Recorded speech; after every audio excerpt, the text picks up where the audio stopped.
Okay, chat. Is this when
Get ready for Dungeons and Dragons.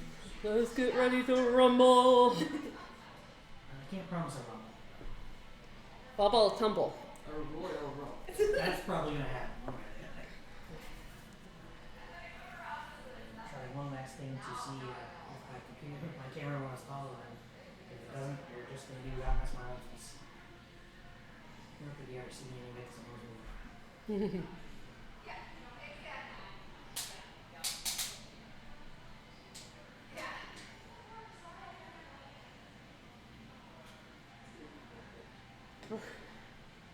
I should have brought my little jacket. I should have brought a jacket. Is it green? For me. It is cold. It was like this last winter too. Oh, I know. This back room is always Or cold. warm during the summer. Yeah. So who remembers where we left off? Good question. It's been a minute. It has. I'll wait for my progress bar. We'll do our I don't think this was the last one, but I remember stabbing someone out in the submarine. I think you've stabbed everyone. I've stabbed one person every session. Yeah. Listen, someone's got to do it. No, we were in the. Oh no, I remember. Oh my god, yeah. Okay, it's gonna be. We were in the dungeon, and then we just. Oh, killed, the dungeon. That's we right. just killed. No, we tricked the wizard into telling him basically we are from the one dude's. Yeah, so we're looking for him. And then we went out as we were walking out of it. Some I can't remember. I think it was an ogre or whatever. Ended up fighting us, but he was like super professional. But he sucked at it. He couldn't hit anybody. Yeah. And somebody had like a giant flying sword, and they was swinging at him, and it kept missing. Until it finally hit. And then I think we killed him, and then it ended. We looted him. Something. You got it. Yep. Yeah. That's exactly right. Yeah. Cool. He was good at his job. You guys were just better at his job. I don't know why that has to be a problem on him and not a point for you. You might want to look into that. Talk to someone about it. Yeah, you guys murdered the crap out of him. On your way out of the vault, after talking to a lovely dwarven gentleman with a crazy cool staff that's got 2 dragons wrapped around him. Have not found the gold. Well, we found it. It's just he wouldn't let us take it. Yeah. Exactly. I finally remember last session. I was remembering the one before it. Oh, yeah. Yeah, before it was eventually the submarine and the location when we finally got the map to, Yeah. to the vault where we are now. So we talked to the dwarf. He did not want to give you the treasure at all. And then you got ambushed on the way out. So what are we thinking? Where are we going to head next? What are we trying? What are we going to do to solve this problem? Why were we walking out of it? Because we were looking to find that guy that was the son of the... Oh yeah. Yes. I forgot his name. Rainier never. Rainier, Oh, that's son right. of Daggle, never remember who embezzled all this money in the first place. Yeah. He's a jerk. It sounds right. Yeah. So you're going to look for Rainier Yes. in the city. And take it. But first, we've got to escape the vault. I mean, we were at the entrance last week. Just trying to make sure that there isn't anything else we need to do before we head out. Was there anything on the guy, like a hit or anything? Like a list? Like, or a note? No, Okay. no, but you did recognize from his gear after you pawed through his corpse. After you pawed through all of his stuff, that he was actually a member of the Zentarum, the Black. Oh. Gotcha. Okay, well, let's get out of the dungeon and out of the sewer. Yes. Updates, updates. Forgot about this one. That's just so. I suppose I'm without a camera today. Dang. Yeah. You didn't do what I wanted, and now you're asking to be pinned to the taskbar. That's not how this works, guys. Gotta love Windows. At least it's not Mac. Exactly.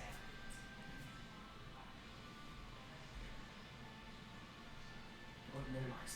Why can I only see Shannon?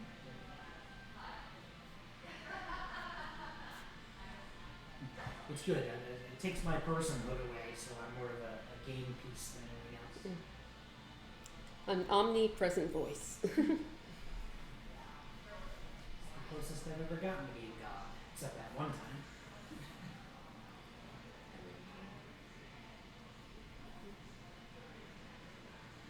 Does anybody know where to find Rainier off the top of their head?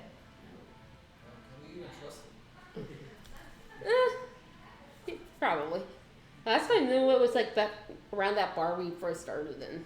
He lives in the North Ward, which isn't very far from where you guys live. Or where the, not your bar, the Yarn Portal is. Yeah. So yeah, you can head over to the North Ward to look for him, check in at his home, which I don't think you've ever visited before, but you do know where it is, because he told you he would help out if he could.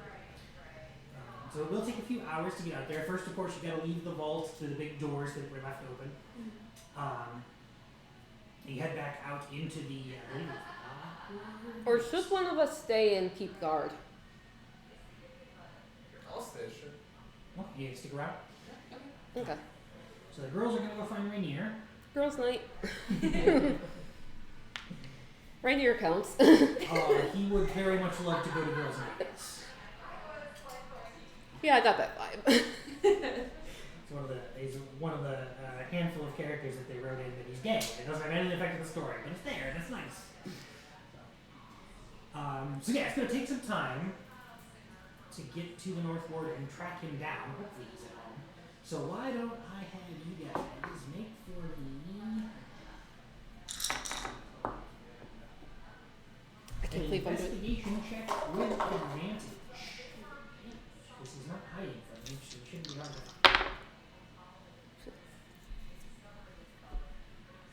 14. I'm actually grabbing the coat. Is it investigation? Yep.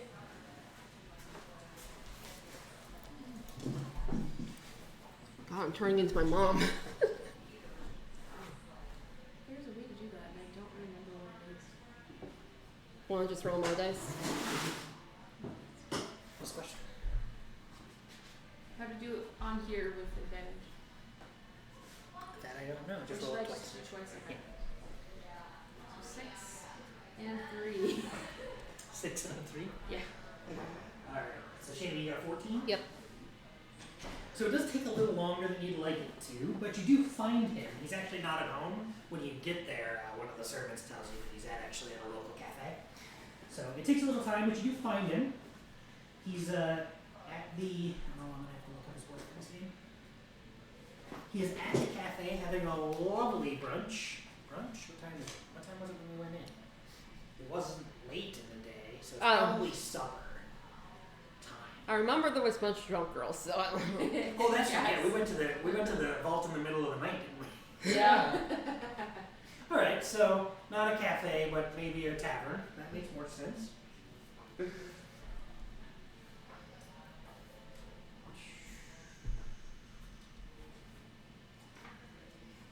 better DM would know this already. But you don't have a better DM. You're stuck with me. Listen, I think you do better than me.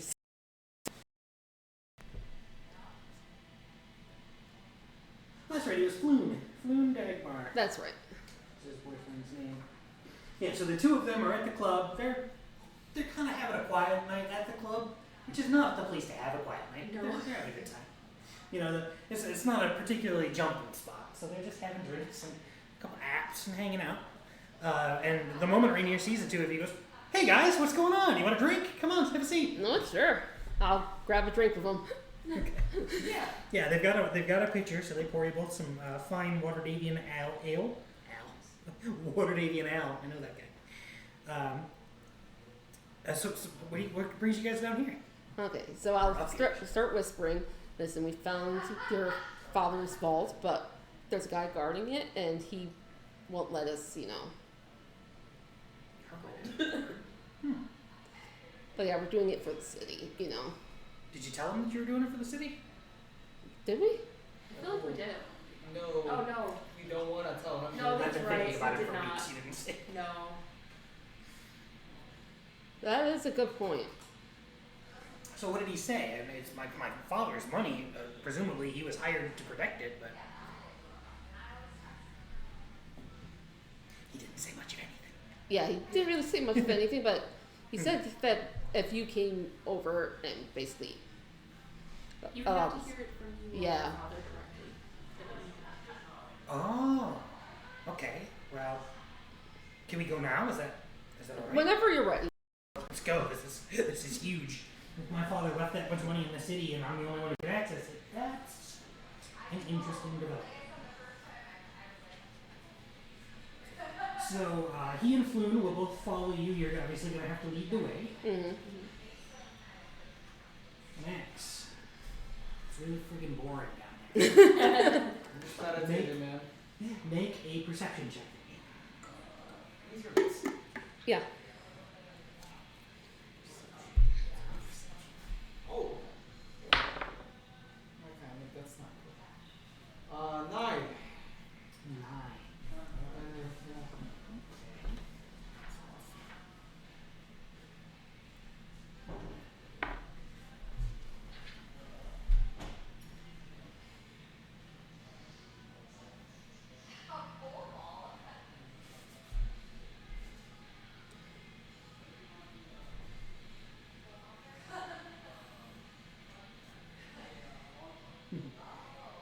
Okay, so it does take some time. Max, you don't see anything on your watch. Nobody seems to be coming down to this area. It was obviously hard to get to, or not hard to get to, but it was, you had to be going down this direction to get into the vault. So you didn't really expect much people walking by.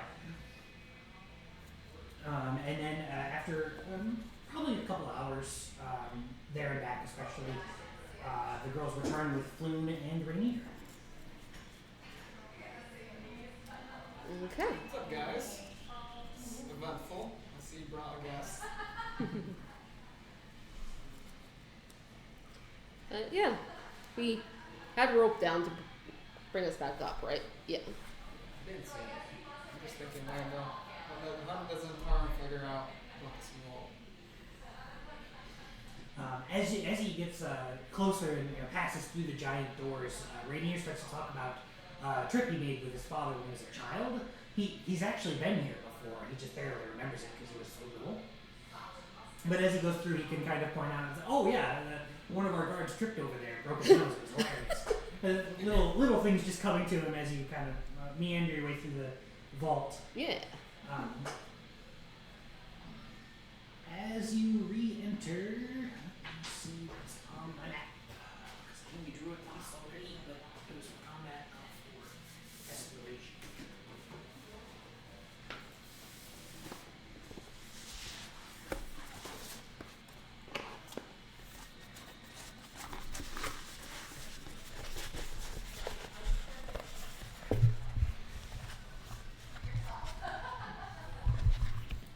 I'm gonna have to roll it the other way for a while. That's awful. There we go. So this is the opening room, if you remember. Oh, no, that was the, and that's the treasure room. Yes, it That's is. what the Yep. wizard was. Yes, you're right. These are so these were the broken bridges, and you had to come over here, I believe, or one of these. So the only real obstacle is the broken bridge you've got to cross. Floon and Rainier can't really jump as well as Oh, you I guys thought we had a can. rope We had that. a rope. So I just want to make sure we're talking. So you guys put a rope up there, right? Yeah. Yeah. Okay, so with all of that, you can pretty much get back to the vault without any trouble.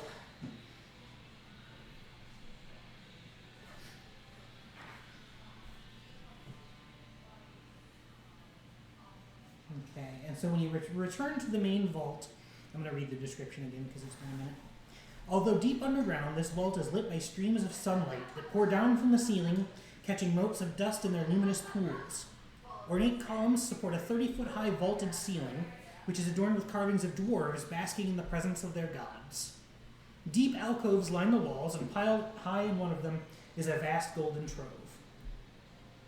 Out of the dusty gloom steps an aged dwarf, clutching a staff carved and painted to resemble a pair of entwined dragons, one red, one gold. Despite the dwarf's age, his eyes are steady and bright. Oh, you've returned. Yeah. And I see you've brought company. Yeah. That can't possibly be Rainier Neverember. It is. Yeah, that's good. And Rainier just kind of gets this look on him and is like, have we met, sir? Oh, We have, boy, but of course you probably wouldn't recognize this face. Give me a moment. And he kind of steps to where there's more room. And he looks up, and after a moment, there's a shining golden light, and he changes his form into a giant, well, not a giant, what size is he?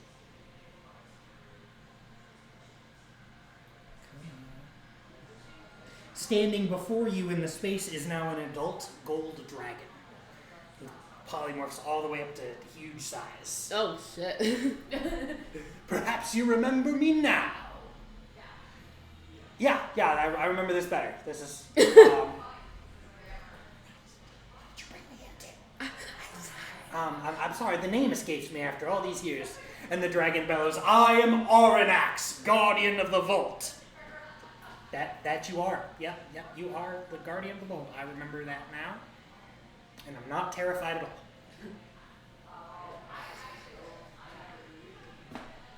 Tell me, boy, what brings you to the vault? Guys, what brings me? What? Can you talk? That's a dragon, you guys. I'm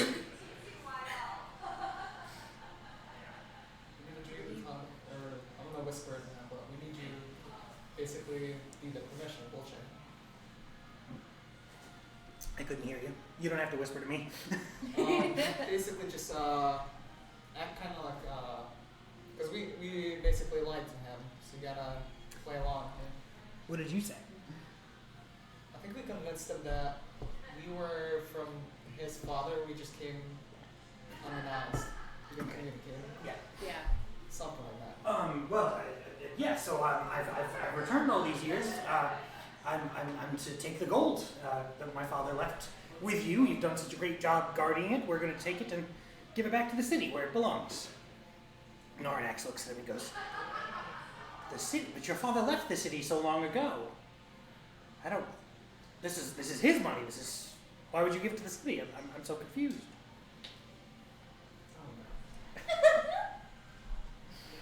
Rainier kind of stutters and looks at you guys for help.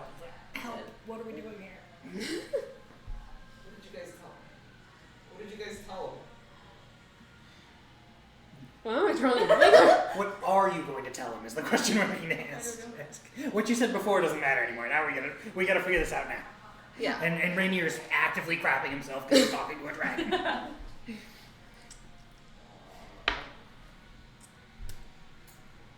Sorry, I'm trying to.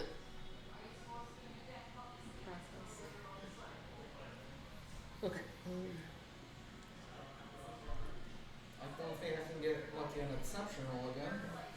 So we Don't- told don't him think we're that we rolling. needed him to release the gold, but of course we didn't know that was freaking dragon. And I forgot that we told him that No. We kind of shot ourselves. What are you here to do? release the gold so we could take it to the city. How did the gold get here? How did Lord Neverember get the gold to begin with?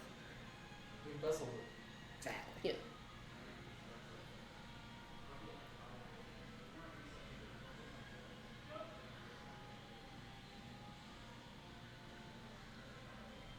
My brain's fried. I know. That's when Floon actually steps up and goes, I'm terribly sorry. Give me just a moment with him, please. You're embarrassing me in front of a dragon right now. Can you calm down? Just tell him what you told me. It's all above board. It's fine. And Floon kind of pushes him forward. You can tell who makes the decisions in the relationship. Floon kind of pushes him back forward, and Rainier's like, so, when was the last time you talked to my dad? And Auranax looks down at him and goes, it has been many years now. He hasn't come to check on the gold because why would he? It was in good claws. Yeah, I didn't think you'd talk to him in a while. So he went back to Neverwinter. Doesn't really live in the city anymore because he's kind of a criminal. A criminal? What could you mean? Well, none of this gold was obtained legally. It was all pretty much directly stolen from the city itself by my father and your friend. So we're great judges of character, but we're really gonna need to get it out of here and give it back to the people it's stolen from. Oranax looks down and goes, preposterous. Some scheme by a jaded son disrespecting his father. I have no reason to believe you, and I won't allow you to take the gold.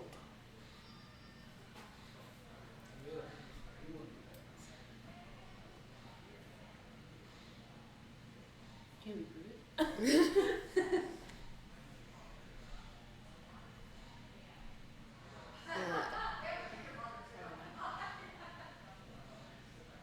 I mean, to be fair, you haven't heard from this guy in like decades. True. He didn't check on the gold, but he didn't check on me either. I can take care of myself, I assure you. Has been lonely down here, though.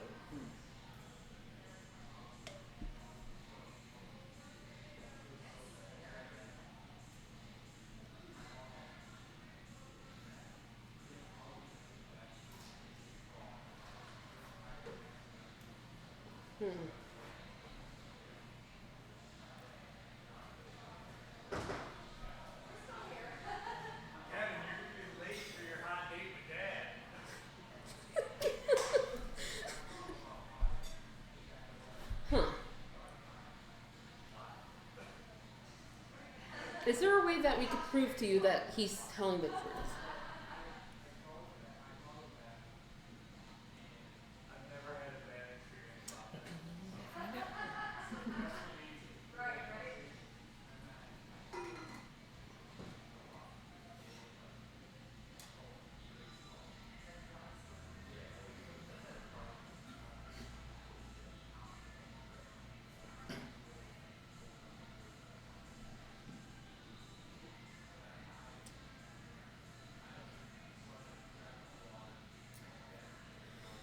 Tell me, Rainier, why would the Lord of Waterdeep, the open Lord of Waterdeep, one of the most powerful men in the Sword Coast, possibly steal all this gold and then give it to me, a golden dragon, to guard here safely? It's just not the act of a criminal. Rainier looks at him and goes, that was sort of my father's superpower at the end of the day. He got away with all sorts of heinous acts by cloaking them in legitimacy and authority. And it's the reason I haven't spoken to him in so long, the reason I never really want to speak to him again. I'm sorry he used you, my friend. I don't want to tell you that your life, that your time down here has been wasted. You obviously did a great job keeping everything safe. It's just, these folks worked very hard to even find where you were, let alone get down here and talk to you. But I assure you on my life and my name as a Neverember that whether my words are true and the gold rightfully belongs to the city, and that these fine people here are here to deliver it to them, to return it to the people who were stolen. My father stole it from them. Did you ever get a contract from Silverhand? No.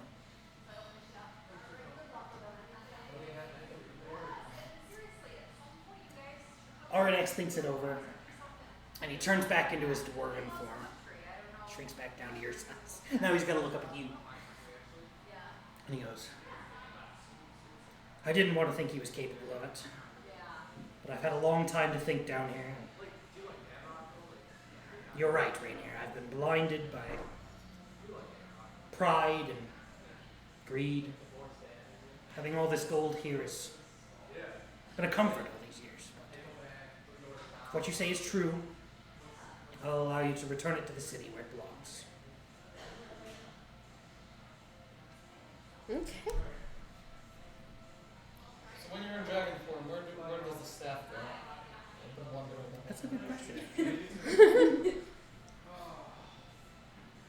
I don't remember how his transformation works. Usually it just as a gear melds into their ear form when you transform, something like that. Oh, okay. So I'm going to say that's how it works now, and then if we change our mind later, we'll change our mind later. Yeah. The next time you run into an adult gold dragon, we'll figure it out then. Okay. But now that he's a dwarf again, he's got the staff right there in his hand. Okay. Well, how are we going to get this to the city?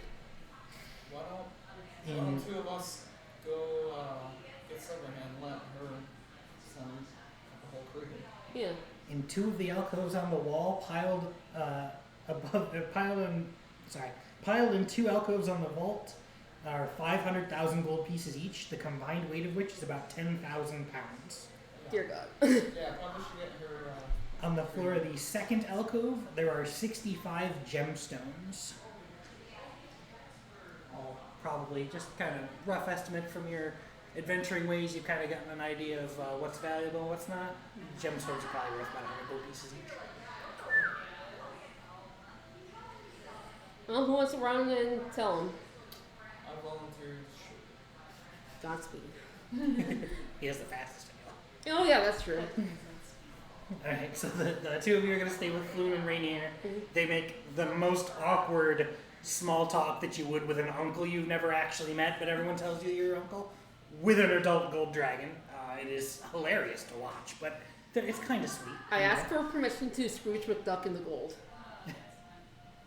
And considering it is a pile of solid matter that does not behave as a liquid, you hurt yourself.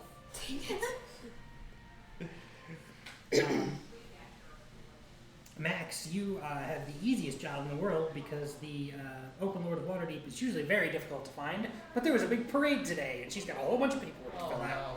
So she's in her office. It's probably going to take some doing to tell the guard at the door to let you in, because they're going to stop you at the palace gate. You have to roll? You have to tell me what you're doing first. Well, I'm gonna try to tell him what's going on. Tell me what you're doing. So we found the treasure that the other guy stole. I can't remember the names. Daggle, never remember. You found the money he embezzled? Yeah, he stole and we found it. We found the vault for him, so we kind of need to speak to Lady Silverhand. Hmm. Like, Just a right now. moment. And one of the guards walks back into the room, and the other one just kind of eyes you down. Doesn't want to let you out of his sight while everyone talks to the boss. And eventually he comes back and opens the door and lets you in. You find Lady Silverhand looking radiant behind a desk piled with parchment because she's got so much work to do. And she looks up at you and goes, "Is it true? You found the treasure? That's why I'm here. You must take me to it at once." And she stands up and grabs her cloak off a rack and wraps it around her, and she's waiting on you now. She jumps right up to you. Lady Silverhand, it's probably better to dispatch like a whole crew. There's a lot of gold.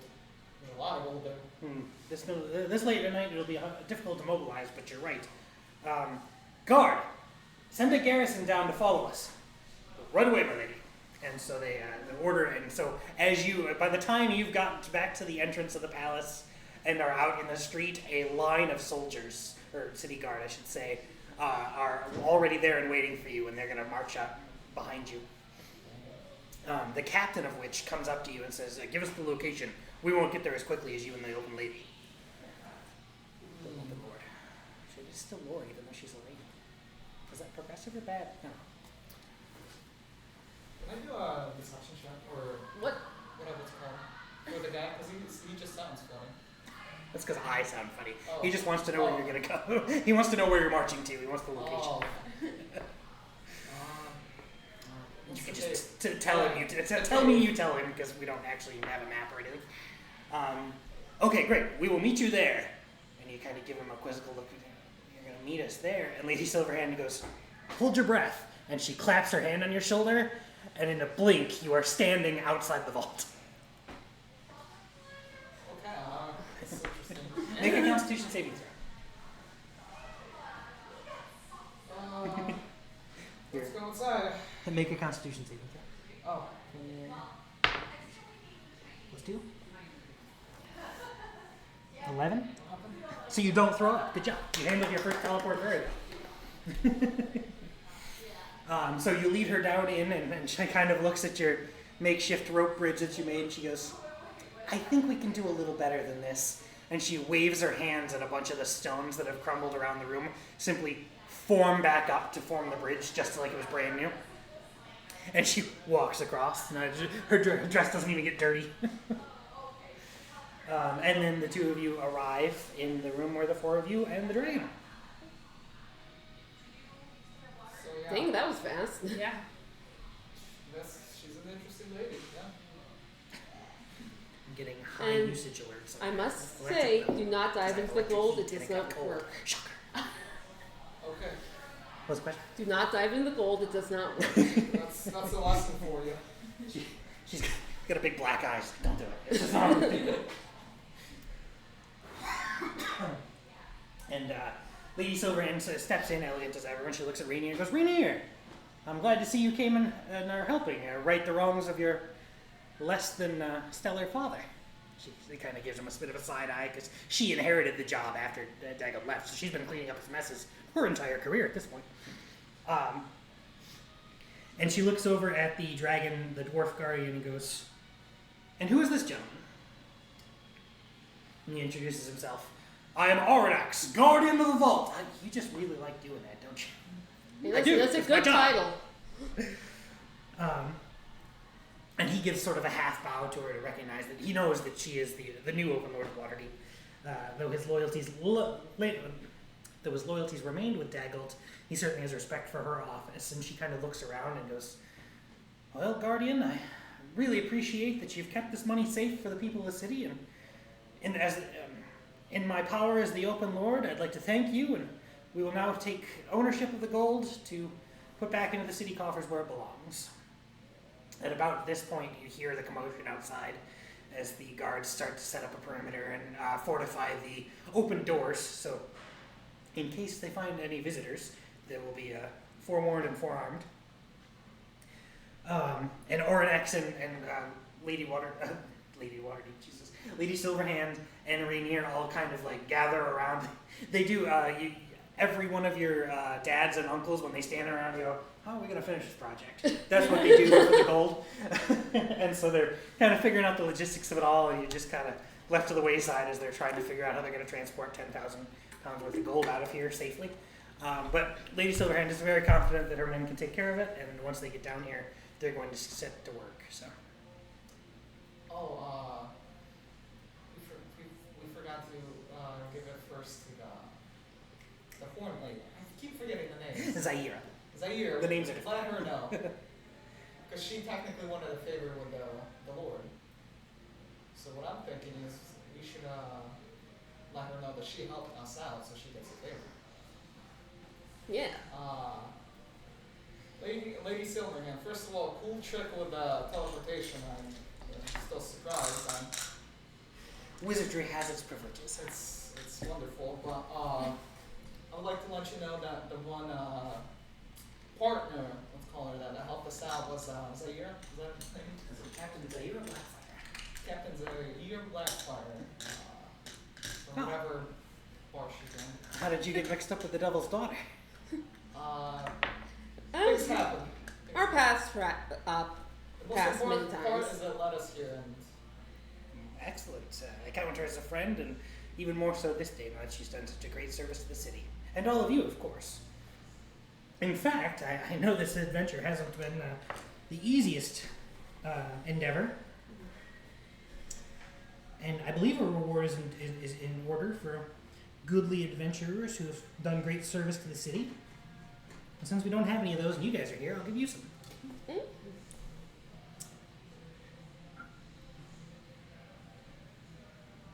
And so Rainier and Floon, they go into the alcove with she produces a magical bag. Well, she magically produces a bag. It's not a magical bag, you know. Mm-hmm. And she just kind of shakes it out and hands it to Floon and Rainier.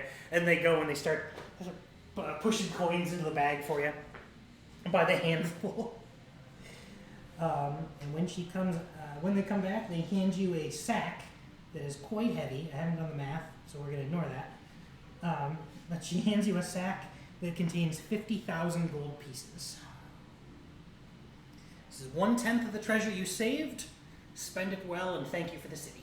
Or thank you from the city. If I could speak, that'd be a great deal. so that's 12,500 for each. If Brittany's here. We think she's. I don't think she's coming back. So 3 ways. Use the what? 50,000 3 ways. I can't do that. Now we fight of who gets the most out of it. 16,666 gold each. And then you'll have a gold piece to figure out. You can keep it. Okay. So 16,666 for each. Yeah. Oh, jeez. And Lady Lady Silverhand looks at you slyly and goes, "Now, be careful carrying that much gold in my beautiful city. It's not the safest place in the world for someone foolish enough to keep that unsecured." Can you just teleport us home or something? That I can't do. I'm afraid this project might require more of my magical skill, and it is the late in the day. Now that time isn't pressing, you're kind of on your own for that one. It's alright. At least I tried. Alright. We're rich. That's a lot of money. That's like 17,000, about right. 16,666. Okay. I was right. Yeah. 400 gold is an awful lot to round up by, though.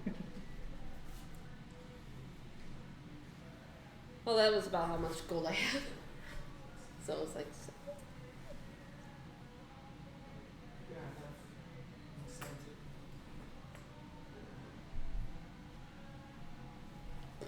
Alrighty. What's the plan now, kids? Let's go home. Let's go home. Let's go home. Make a perception check on your way back to the Troll Skull Alley Inn that you call home. Perception, you said? Yep. 8. 27. 23. The two of you see the cutthroat before he even gets closer, or the cutpurse before he even gets close to you. He's a slovenly man. He's got dirty clothes on. You can tell he's just kind of a little desperate, and he can hear the gold clinking as you walk by, and so he starts to sneak up on you, and you can see he's about to pull a knife when you both see him. I'll punch him in the face. Make your attack roll. 8 plus... Oh, 16. Okay. Roll for First. damage. D8 for you, I think. D6. D6. Don't know that. Party dice. My apologies, I forgot my loader dice. First punch is 3 plus 5, 8. And then second one is, I think I guessed that. Okay. What was the second 20. one? It's a critical hit. Alright. Roll your damage twice. 5 plus 10, and then 13. So it's 2 dice and then 1 addition. Yeah, so it's 13 total. 13. So you took 8 damage and then 13 damage? You punch through this guy 3 times. He's a commoner. He's just a poor guy trying to rob you. This isn't a monster or a trained fighter or anything. This is just a guy with a knife. And you just kind of put 3 punches into him and he drops. I didn't get to kill him. If you don't want to kill him, that's I fine would too. have just knocked him out. He's going to be normal for me. But yeah, this guy was no threat to you at all. You just happened to draw his attention and he thought he was going to get lucky. Well, at least nobody's going to mess with us. We can go home. The rest of your trip home is relatively uneventful. It is very early morning now, so you can tell that the bakers and the lamplighters are kind of moving around the city. This is their time more than anybody else's. You get back to Troll Skull Alley and everything is dark, and the door is locked. It's a locked Sure. door. Okay. You gonna unlock the door or push it? You unlock the door. Obviously, you have keys, and you step into silence and darkness.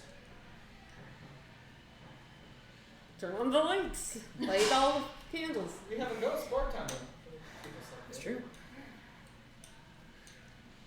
As you go through lighting candles in the main tavern bar room there, you see that there is actually a line of glasses set out on the floor leading to the basement. I'm gonna start sneaking down. Yeah. Make your stealth roll. Okay.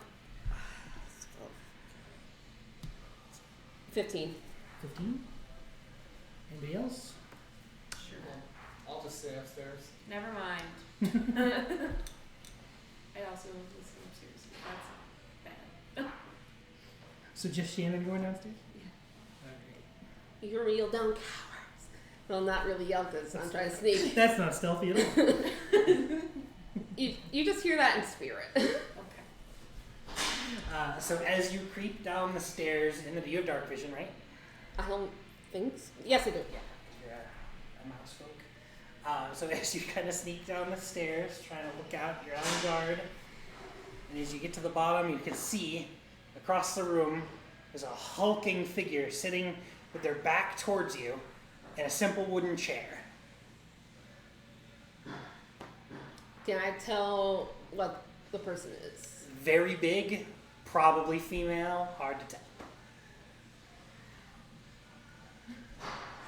Yagra? I sneak closer. Make a second stealth roll for me. Oh, that's better. 25. Okay, yeah, you can get right up next to her, and it's Yagra. She's sitting in the chair, and she is asleep. And she's sitting, staring at the wall, is all you can tell from where you're at. She's just kind of slumped over, facing the wall in a plain wooden chair poke her. in the basement. I poke You her. poke her? Okay.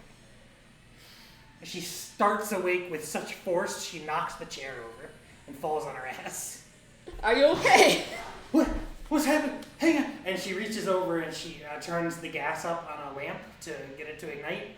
And with the light in the room, you can see the beautiful mural she painted on the wall of the basement, depicting all of you together as a happy adventuring company. And it says, and there's a banner that you couldn't see before because it's up too high, and dark vision only doesn't show color. Mm. And so without the light, now that you have the light, you can see that there's a big sign that says, "Welcome home, you did it!" And Yagra's like, "The fuck did you do? What? Hi. What Hi. time is it? What's going on?" We saw I saw the glasses like heading downstairs, and I was like, okay, what's going on? What's going on down there?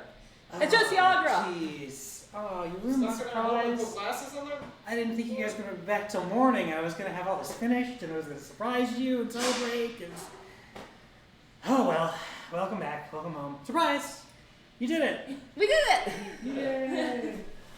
And she scoops you up in a big old bear hug and carries you back upstairs where everybody else is. Yeah. And the poltergeist kind of makes itself known. The lights the candles and the lanterns all light immediately as it sets back to doing its job. And you can kind of get this weird air of passive aggression from it because it really it wanted to keep doing its job, but Yagra was trying to tell it, no, it's a surprise. You gotta be calm. You gotta make it a surprise. And then the surprise has been ruined, so he just doesn't care. He's just frustrated that he didn't get to do his job. Aw. But yes, you guys are home. You are safe. You have found the gold and returned it to the city with a tasty little bag of it for yourself. I'd say you're heroes. But you're probably exhausted. You want to go to sleep. You tell me. Probably. Yeah, I'm at 15 health, so yeah. All right. Let's crawl into bed and have a long rest.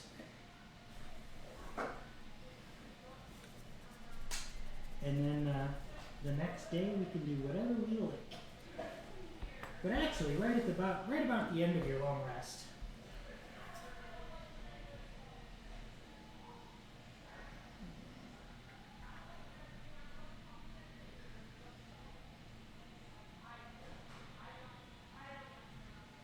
After about 10 hours, 8 hours for your long rest on your health,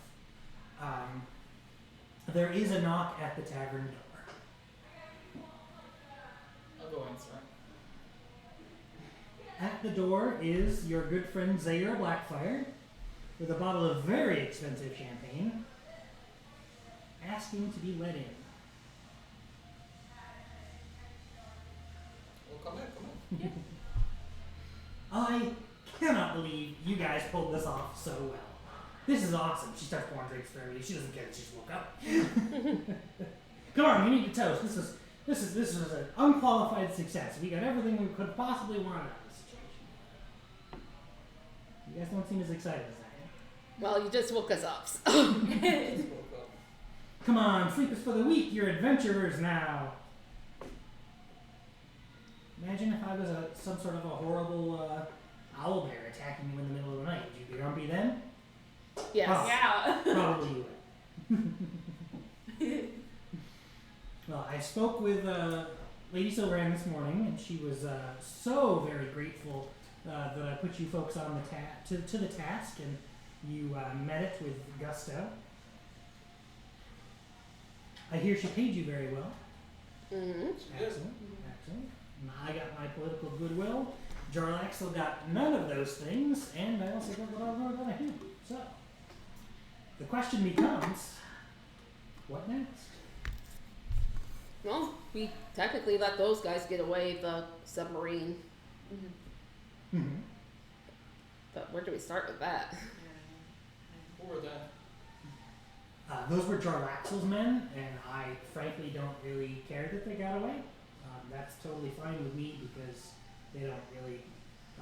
Now that the parade and the harvest festival is all over, the carnival doesn't really have an excuse to stick around. Mm. So if Jarlaxle does, while we all know he's in the city, we'll probably assume he's up to something, and we're going to keep tabs on him from here on out. So he will very likely return to Luskin and set to work on his next scheme because he is a schemer among schemers, and you never keep him down for long.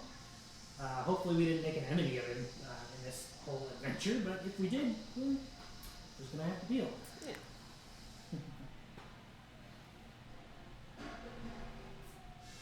Have you thought over my offer for employment?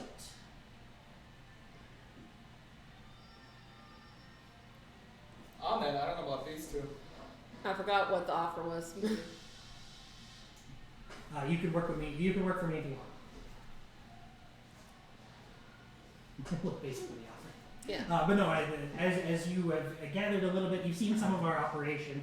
The Devil's Daughter Adventuring Guild has really taken off the last few years since that business with the Ordning collapsing. I have successfully, with the gang war that is now simmering down, we have rather successfully driven most of, if not all of Zentarum out of the city. And they were really my primary competitors. But at the same time, driving such a large criminal element out of the city will leave a big power vacuum. I'm thinking if we want to take the most advantage we can out of the situation, we're going to want to fill that gap, or we're going to want to fill that vacuum as quickly as possible. And that's when Rodra speaks up and says, well, I understand what you mean, but I think there's something you all need to know. The Zentarum aren't finished yet. And Zaira just kind of gets this cold look over her face. The joy of the success just kind of drains her. What are you talking about? I know that you were a member before, but you and I have come to terms over that. What are you talking about? And Yagra kind of hems and haws about it for a second. She goes, there's one Doom Raider left in the city. I've been in contact with her, not for any, she reached out to me. I didn't reach out to her. I'm going to put that life behind me now. But she wants the remaining Zentarum to meet at a spot in an old hideout. Basically so they can decide what to do going forward. I think if she wasn't lying to me, this is going to be probably the last good chance in a while to get rid of the final member of their leadership and drive them out of the city like you want. But as long as we leave this woman alive, the Zentarum presence will never really go away. Izzy's kind of thinking it over, and she goes, well,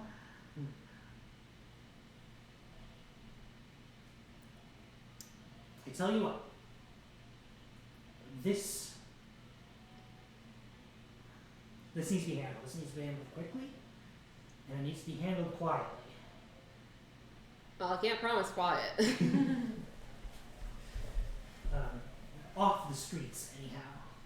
And unfortunately, at this point, my involvement with the Zentarum and the gang war has already overexposed my hand and I really can't have Lady Silverhand on my ass after all we just did.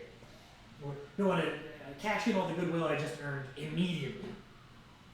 So if you guys can go to this meeting and remove the Zentarum problem in the city, effectively ending the gang war permanently,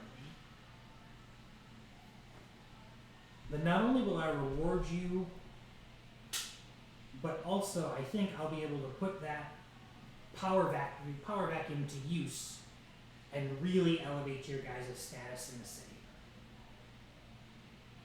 Even legitimize you as your own adventuring company. Okay. But to do that, I know I'm going to have to be able to trust all four of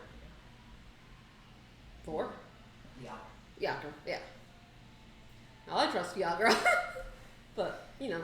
So prove to me that I can trust you on this one, and the world will be ours going forward.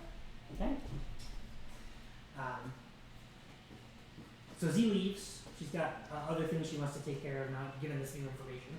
Wants to double check all the bits of information she has, because the Zentarum are obviously still hiding from her somehow. Leaving you with Yagra to find the location and make a plan to raid this hideout and ideally end the Black Network in Waterdeep once and for all. Yeah. Well, as long as you're okay with it. Who are we talking to? Yagra. Oh yeah, Yagra doesn't want anything to do with the Zentarum anymore. Having seen how poorly they did in the gang war alone, like obviously the Xanathar's not doing well either, but the Zentarum are almost entirely gone. And so she's definitely an opportunist, and she definitely sees that this is the way out that she's been looking for. Okay. Well, where have you heard that it's going to be? There is a really run-down bar in the...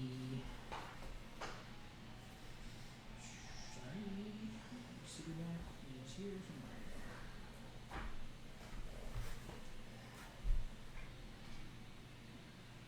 In the South Ward, there's a tavern. It is a dive in every sense of the word. The only people who go there are the people who can't afford to drink anywhere else, and the amenities are not great. But there is a trapdoor in the basement that leads down to a sub-basement level in the sewers that the Zentarum have used as a storehouse in the past. The message that I received from the Zentarum was to meet them there in 2 days at sunset. I got that message yesterday. So tomorrow. Tomorrow is the day of the meeting. We want to put together a plan. We should do it quickly because we've only got about a day to prepare. Okay.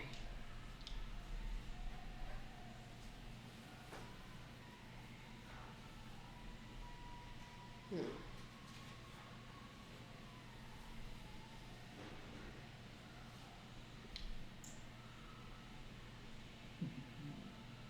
many people are about left in the gang total? I have no way of knowing. The person who contacted me is Tashlin Yathira. She's one of the Doom Raiders who you've met a couple of. In fact, I hear you killed Zeraj in the vault. Based on your stories, that he fits the description of Zeraj the Hunter, who was a half-orc. He was the assassin of the group. So the fact that he was down there looking for you is really glad you guys made it out of there. Yeah. Well, good thing we got lucky. Yeah. It's just awful. Tashlin is his boss and probably the only fighter among the group who could rival him truly. So we're in for a fight. We want to make sure we've crossed our T's and dotted our I's before we pick it. Have you been there before? Not in a very long time, but it's pretty much a storeroom built underground. You go through a basement to get there, and there really isn't a good way out that I know of. Just one way in? More or less. When we had a really high level wizard, maybe we could teleport out, but I don't think we have that. I doubt we could get her to do it. That's definitely not going to happen. Z would have been careful to remind you not to get the authorities involved on this. Yeah. This is a Black Ops. Why is that? I don't think I caught that part. Because we're murdering a rival gang and Oh, it's okay. part of the gang war. It's not really the Yeah. most legal way to handle the situation. But as they say, keep it off the streets. So yeah, you don't know how many people are going to answer her call, and you know that there aren't very many left who can or would, but without staking the place out somehow, you wouldn't really have any idea. Max, move your camera closer to you, you keep disappearing.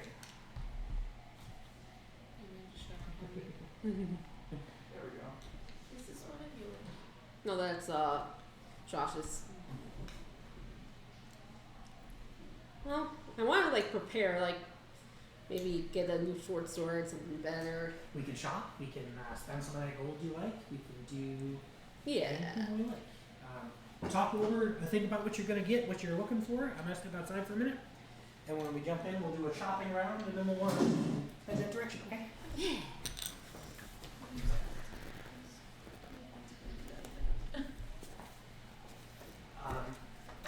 You can probably Google magic items, but you could also pull them up in the books. Googling's probably easier. If you see something you like, let me know. Prices are kind of difficult in this game, Mm-hmm. but you've got a ton of gold, so we should be able to work some things out. But if there's anything that you're reading, Googling, finding, thinking of, and you invent a magic item right now, and I can make it work in the game for you. So just think about what you're looking for before we. I don't know what. Imagine a fight in a basement in your head and think about what you would want.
line for shopping? Not yet.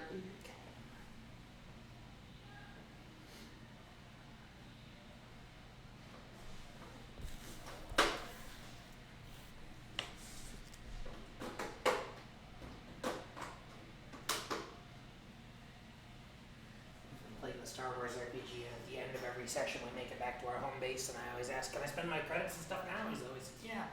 And I just load out my gun. I'm gonna buy this, I'm gonna buy this, I'm gonna buy this, and I'm gonna attach it all to my gun. And I'm gonna shoot my gun twice a session because nobody will stop talking along with the plan.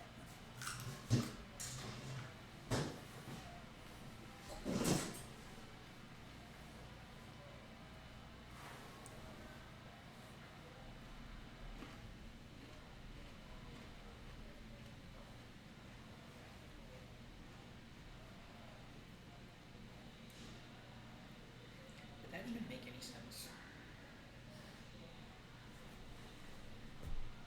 It does. It just doesn't seem like it should.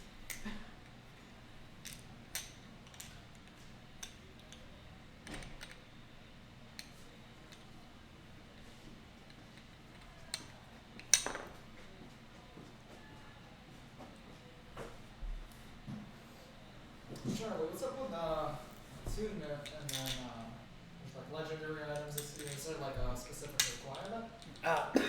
Excuse me.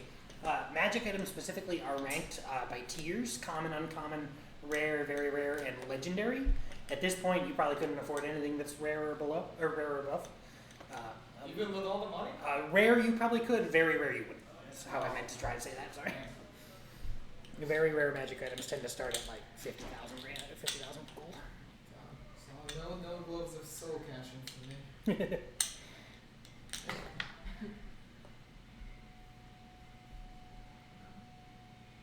Oh, and those are from Baldur's Gate, even. Yeah. There's an Eldritch Claw Tattoo, which looks cool. Yeah. And it's uncommon.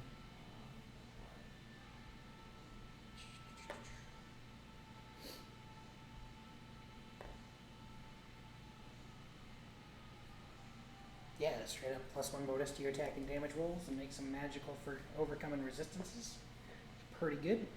So is it for me to overcome resistances, or they? Yeah. So some monsters can't be damaged by non-magical weapons. Your fists are obviously non-magical weapons. With this, it makes them magical. That part you don't have to worry about because that comes in anyway from one of your abilities, but it is nice to have. The +1 is really the big +1 attack and damage is the big draw. And the bonus action, that's cool. Extra damage and it lasts for a minute. So. Okay, so can I like make my deck my short sword +1 and then have venom attached to it? Probably. Where are you getting the venom from? I don't know. I could probably find someone to. No, I mean this is, it's just oh, it's from the Dagger of Venom. Yeah, you can do that. Yeah. Give me a second, I'll tell you how much it will all cost. Yeah. So the short sword needs an upgrade, and then it could be. I could probably afford it. Oh, I'm sure you can. I just have to find my DMG. I'll be right back. I guess what would you recommend? Because I don't know what I'm doing. Let me look at it, because I think I've got a magic item that's just like the tattoo that you'll like, but even a little better.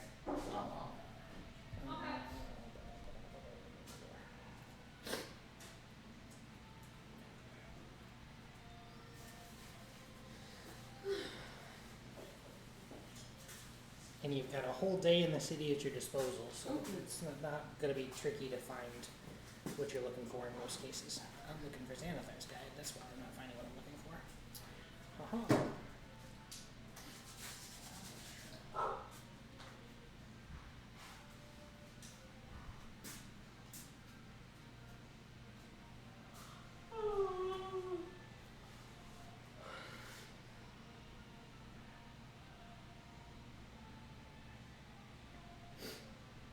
I know this is the most exciting part for our audience.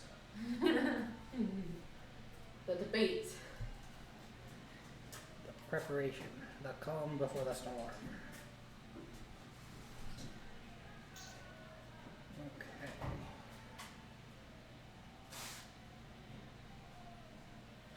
Okay, I was wrong. Based on the prices, you could probably come up with a very rare magic item. It'll probably just cost you all of your gold. But do you want to spend it all? Well, I'm a monk, so I don't really need that many material possessions. So yeah, that is one. I think I ended up seeing like a book that gives you like +2 wisdom or something. I don't know. Is that a very rare magic item? Something like that. It is, isn't it? They hyped it up, so. I'm just gonna say no very rare magic items. I don't want you to spend all your gold on one thing because Yeah. Kind of OP, you know. it doesn't go well when you do that. So what does it mean when there's a tune then? So you can only attune to 3 items at a time. You've got to take a short rest with the item to attune to it, and then when you're holding it, it does its magic stuff. But if somebody else picks it up, it won't work for them because they're not attuned to it. It'll just be a regular sword for them versus a flaming sword for you or whatever. Ring of Feather Fall.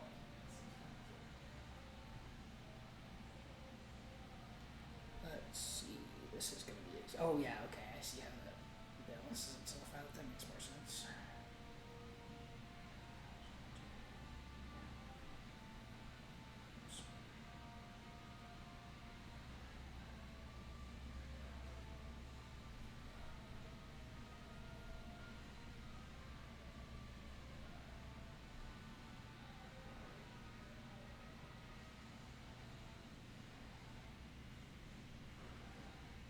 Oh my god, I could walk in walls with this thing.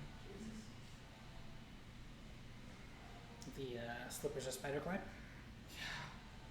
Crazy. It's a common monk fan.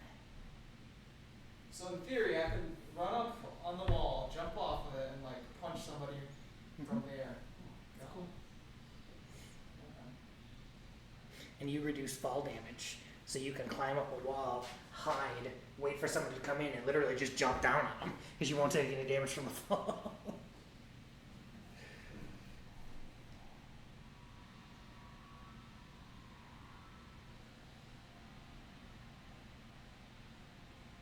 What about all these capes? Does it affect like the armor at all, or my natural armor? Your cape? Yeah, if I wear the cape. No, the cape doesn't count as armor, so it doesn't affect any of your don't wear armor rules.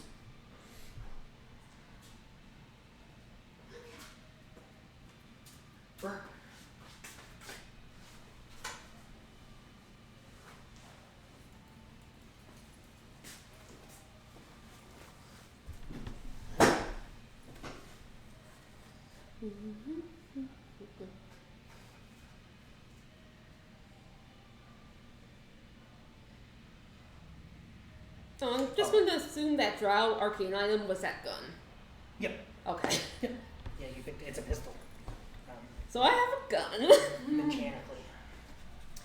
It'll cost 9,000 gold pieces to put your sword together. It's a Nice. +1 sword of venom. Oh, is it the short sword though? Yeah. Okay. 9,000? Yep. Okay, I can afford it.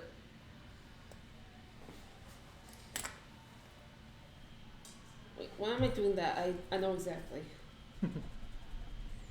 You have access to my network of characters, so you got it for 9,000. It should have been 14. Oh boy.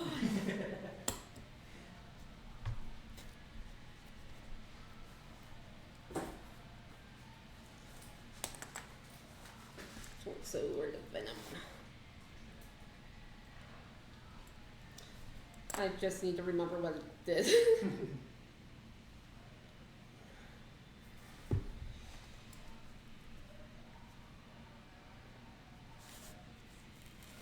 So it still does 1d6 plus 4, and then plus the 2d poison if it.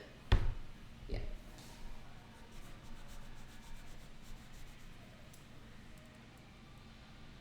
Oh yeah, that's pretty cool.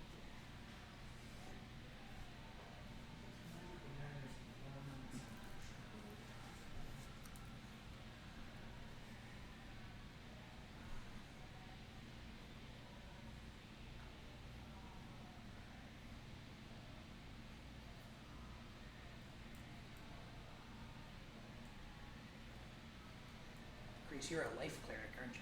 Mm-hmm. For So you could think about picking up some better armor even. I was thinking about You're fully proficient.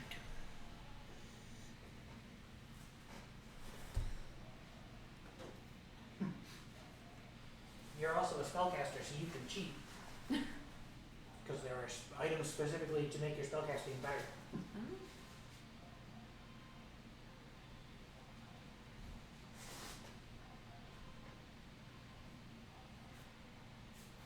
You just have to remember what the cleric one is.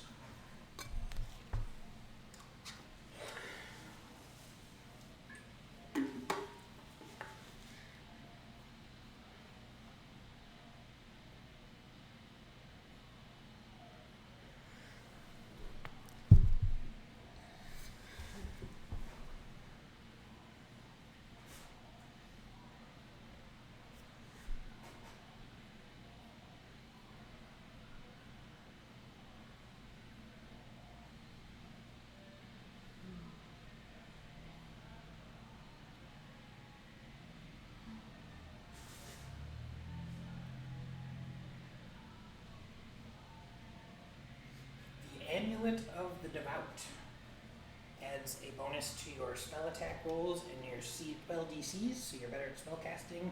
And when you use your channel divinity, you can use it once for free. Cool. And the rare version is +2, which is really good.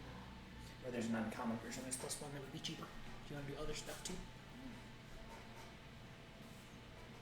What did you say that's called? That is the Amulet of the Devout. Oh, that's It's in why I had Tasha's Cauldron of Echolith. Dimensional It wouldn't let me like look at that because you have to buy Yeah. the book. That's the problem with D&D Beyond. Yeah. That's pretty cool. How much does that cost? Depending on which one you want. Oh.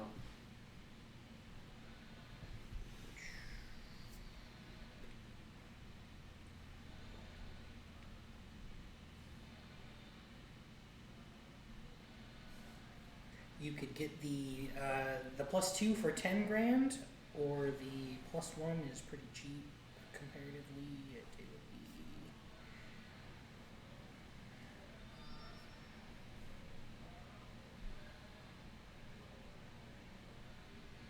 would be 400 for the uncommon one, 10 grand for the +2. You can see the big difference the extra +1 makes.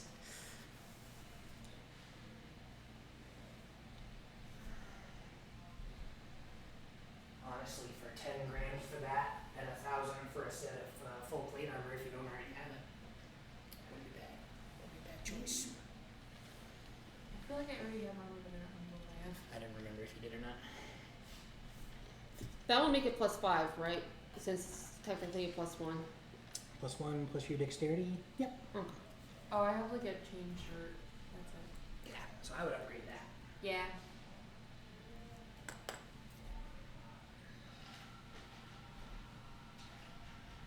It'll take a good smith to retrofit a set to match your aesthetic, but luckily we know good smiths. This is the greatest city in the world.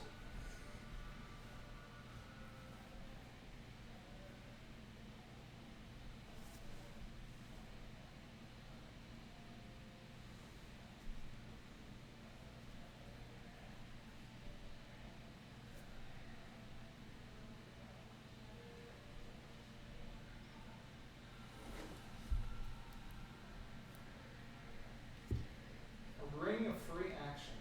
Jesus.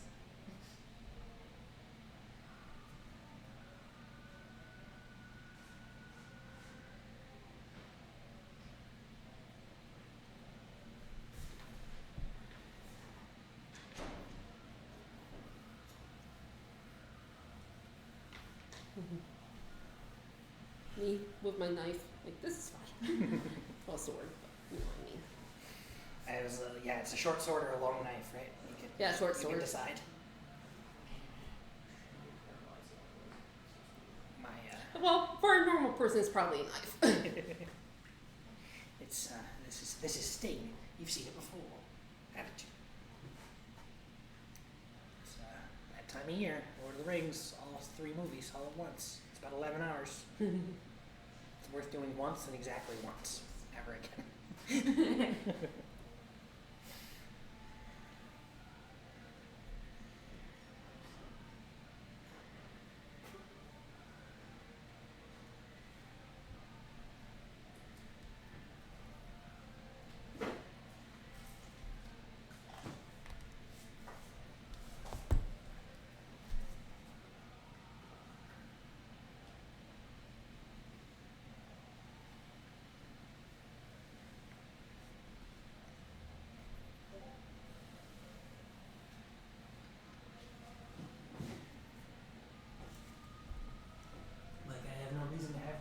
this computer. Yeah, it fires up every time and makes the alerts, but it doesn't show me because it's not actually running.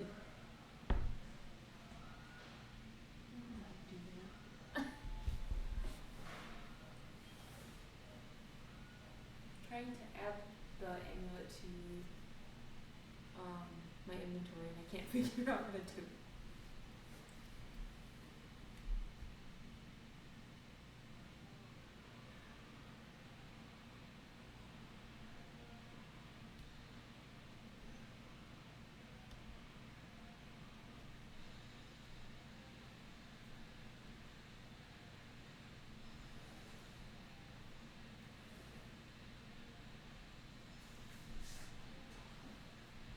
In the meantime, I'm taking Yager on a date.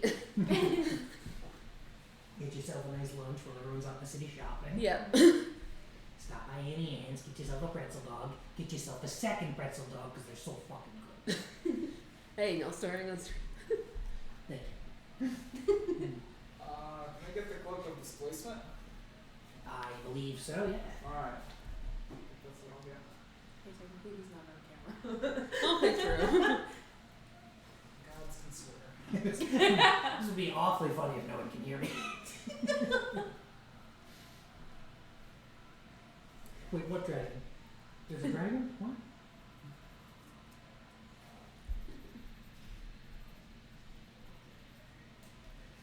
The Cloak of Displacement is a fantastic one.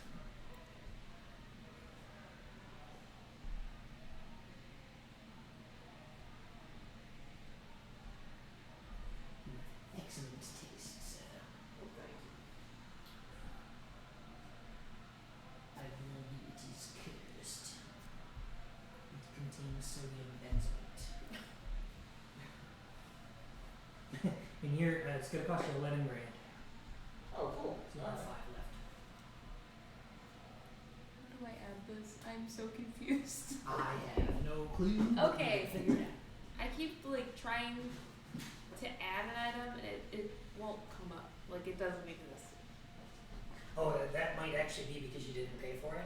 I think Oh. that's a problem I've had with them before. Like, because you'd think, okay, it's a homebrew item. How do I add it? I haven't paid for it. I could just put it in as a homebrew item, and then they don't let you do that either. I don't particularly understand myself. Capitalism. Yeah. If you change your armor class to 18, and you can add your numbers in and just do it that way. Okay. Oh, yeah, that was the problem last year. That didn't work. Oh, is that a dead? That's nice. There's this. Yeah. Is there a USB-C board? Yes. Neat. Mine's also No. open now, so. Oh, okay. I was gonna say- What's mine at? It's fine, 32. Yeah, it's Oh, a that's- USB-A. It's this one. What is that? Yeah. Thank you. Mine's good. There might be another one on the other side, I'm not sure, but we're at 31, we're chilling. I'm at What could I 32. buy for 6 or 5,000 pieces? A lot, actually. So uncommon magic items are like a couple hundred each, and then you see the jumps are rare is like not 10 grand each. So there's kind of a bit of an imbalance there. You can buy a ton of uncommon items if you see anything as opposed to like. There's also mundane stuff. You guys can buy, obviously swords and shields and arrows and stuff. But if there's anything else you could think of, it's probably. Oh, yeah, I should Yeah. probably stock up on arrows. I already have a Oh, ranged weapon. we don't And that track. returns to me. Yeah. Right. I have a ranged weapon, so it's mostly just movement that I need. Movement and You are the king of movement at this point. And probably add a +1 to my short bow. on the class. Yeah. Okay, so.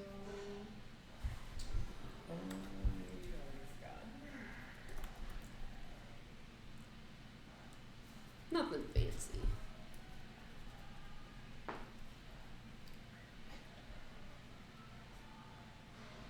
Cost you 600 gold, Shannon. Okay, that's fine with me.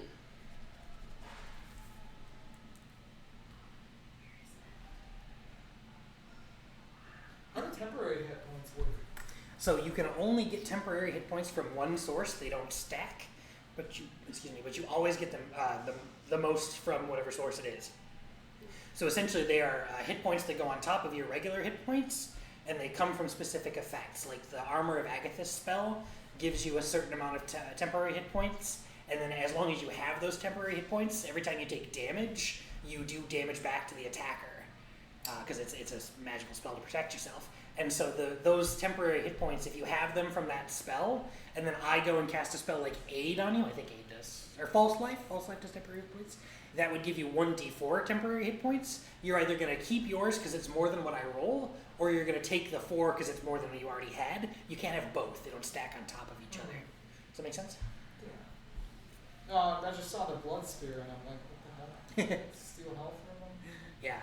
And so that's why like things like the blood spear like that, because if it was just heal 3d6 damage or whatever, you could just sit there stabbing somebody forever and get all the hit points you want. You'd never be down on hit points. You could always just do that. With the temporary hit points, you can do it and you can steal from them, but then the next time you do it, it's just going to replace those temporary hit points. It's not going to actually keep you. It's not going to keep healing you, but it'll keep you going. Right. Yeah. All right. Wait. Can I take all 3? I'll take slippers of spider climbing too. How much that would be? That would be This is uncommon. 200 gold pieces. Oh yeah, absolutely.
Okay, Shannon, I know I'm doing a bad job. No, you're doing fine. Yeah,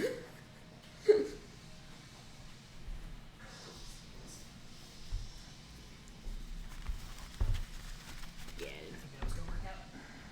Yeah, it's been on for a month. It's okay. I wanted to do this one more theater of the mind anyway to get us more used to it. Because I've got plans, and they're not all going to fit on a paper. Like I'm going to make you go I to just the don't want to spend all my money. I'm going to make you go into the sewers and hunt bats until one of the bats is a different color than all the other bats. Yep, that's basically it. Oh, it's peak game design when Nintendo does it. Trying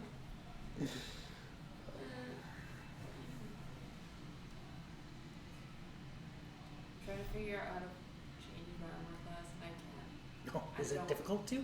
Yeah. Or I can't find it. I don't know. I have no experience with D&D Beyond. Can I? Ooh. Can I look at?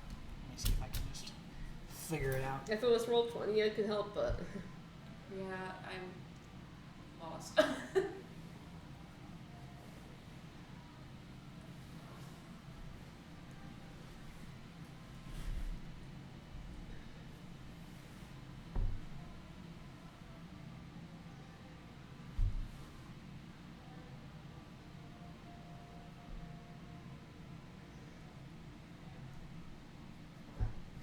I got to where you can change like all your numbers except that one.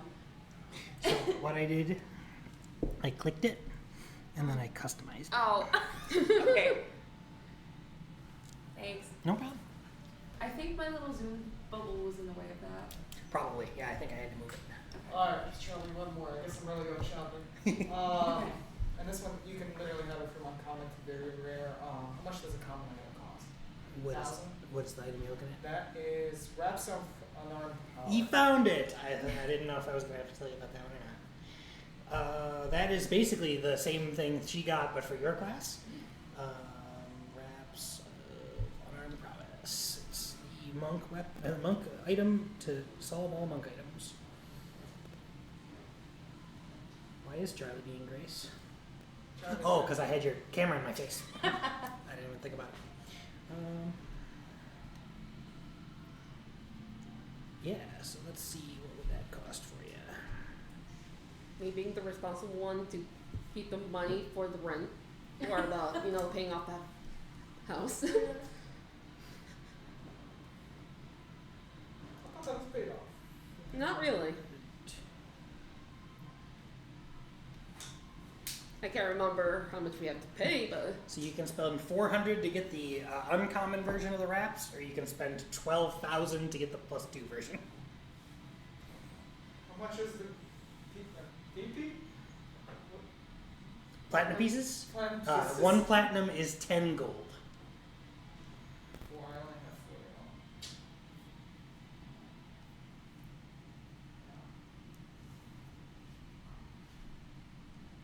It was how much? 12,000 for a common? 12,000 for the uncommon. Or no, the uncommon is 400, 12,000 for the rare. How much is a common? There isn't a common version. There isn't a common? I'll get the uncommon. Okay. So yeah, that'll give you a +1 to all your unarmed attacks and damages. So it's the attack bonus and damage? Yep. Oh. And mine was 400 gold pieces, right? Right.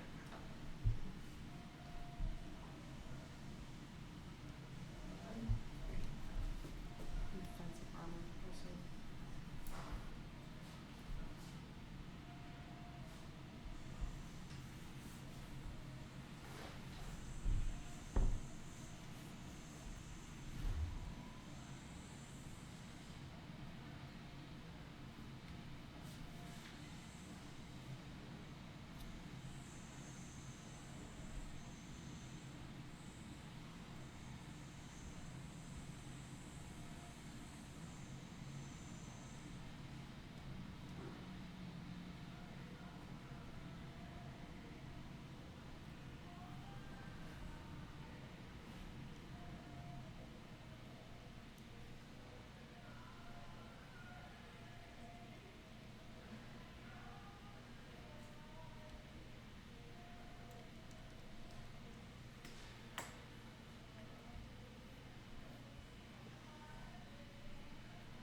It was 400 from?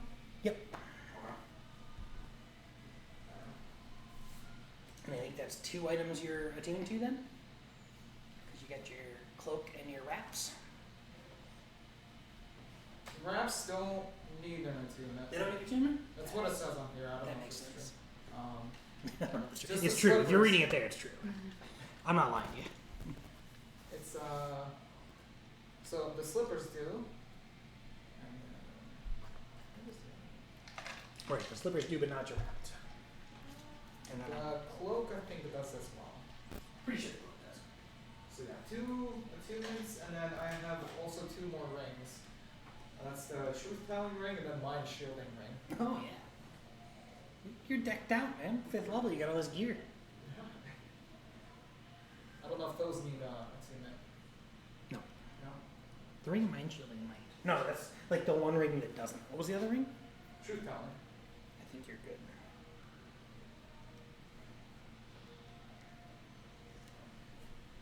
Oh wow. Oh no, the ring of truth telling does. Okay, so I'm maxed out.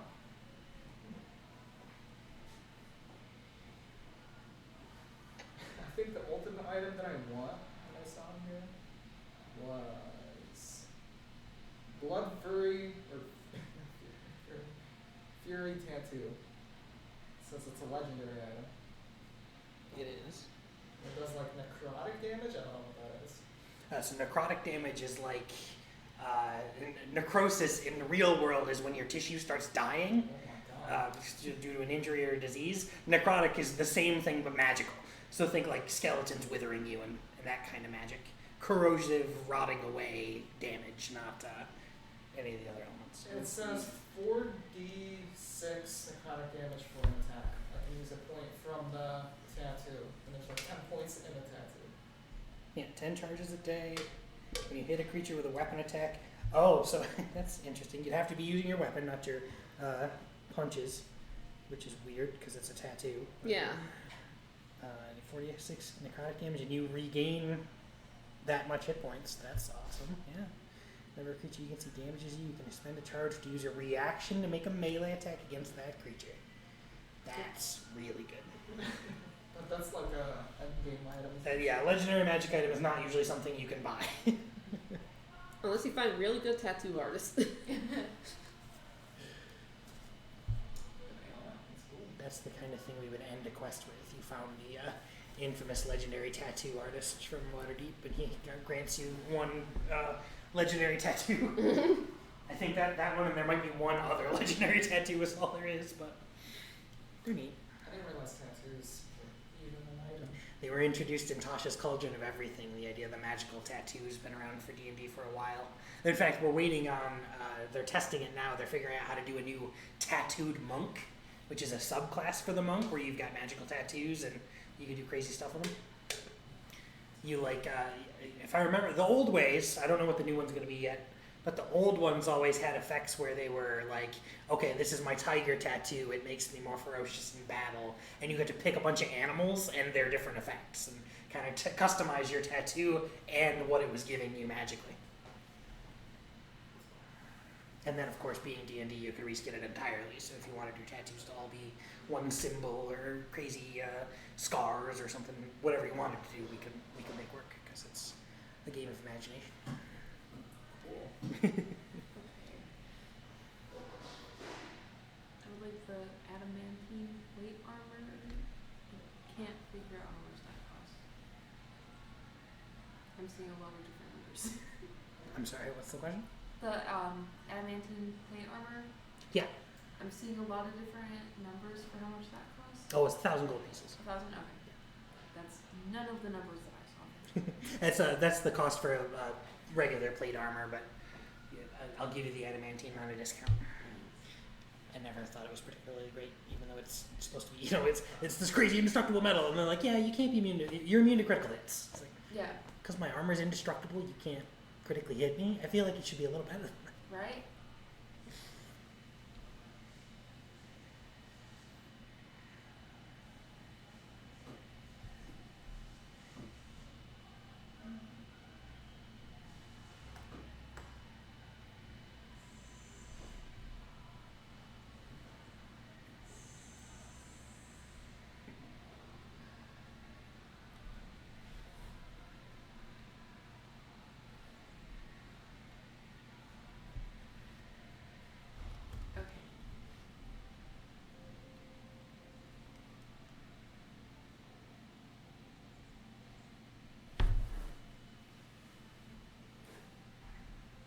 Okay. Okay. Everybody got everything they're looking to buy. It's The plan for attack. Attack is also just a plan. Yeah, that's basically my plan. Not asking to overcomplicate. I just want to give you an opportunity to think about it ahead of time before we jump right in. I'm feeling confident. I'm feeling confident now. Yeah. Okay. The meeting is at sundown the next day. So once you've shopped and dated and gotten another good night's sleep, we'll head out to the meeting. Yagra's gonna come with you. She got some gear herself to make sure that she's gonna keep up with you monsters now. She's gonna lead you down to the meeting place, and you arrive at this, like she said, it's a really run-down bar. Definitely the kind of place you cover your drink. It doesn't really look worth anyone's time, and that's what makes it such a great hiding place. You go in, the two people that can see you from the door both look up and go, like they're surprised that customers would be there. Because they obviously don't know what you're actually here for. Yagra leads you back to the back room, which she kind of nods at the bartender, who recognizes her. Leads to the back room and down to the stairs to the basement, where the trapdoor is, and standing above the trapdoor is a single guard in a black outfit with the crest of the winged snake on his tunic. And he asks for the password. Yagra looks at him and he goes, "There's no password, why are you being a dick?" He goes, I'm trying. Here, come on. And so he opens up the trapdoor and down you go. You kind of have to climb down about a 6-foot ladder. You're in a naturally hewn away dirt cave, and ahead of you there is a grating that is open because we're obviously headed down into the chamber. where you step through and you enter part of the sewer complex, which you recognize from earlier. The Xanathar hideout was a similar situation where it was an old sewer that had been built on top, built out into an area, a storage area for illicit activity. And boy, is there some illicit activity going on. You can tell that there's just a wonderful sampling of the underworld here. They've got barrels of stolen ale. They've got some counterfeit paintings. Just kind of some light crime going on in this basement.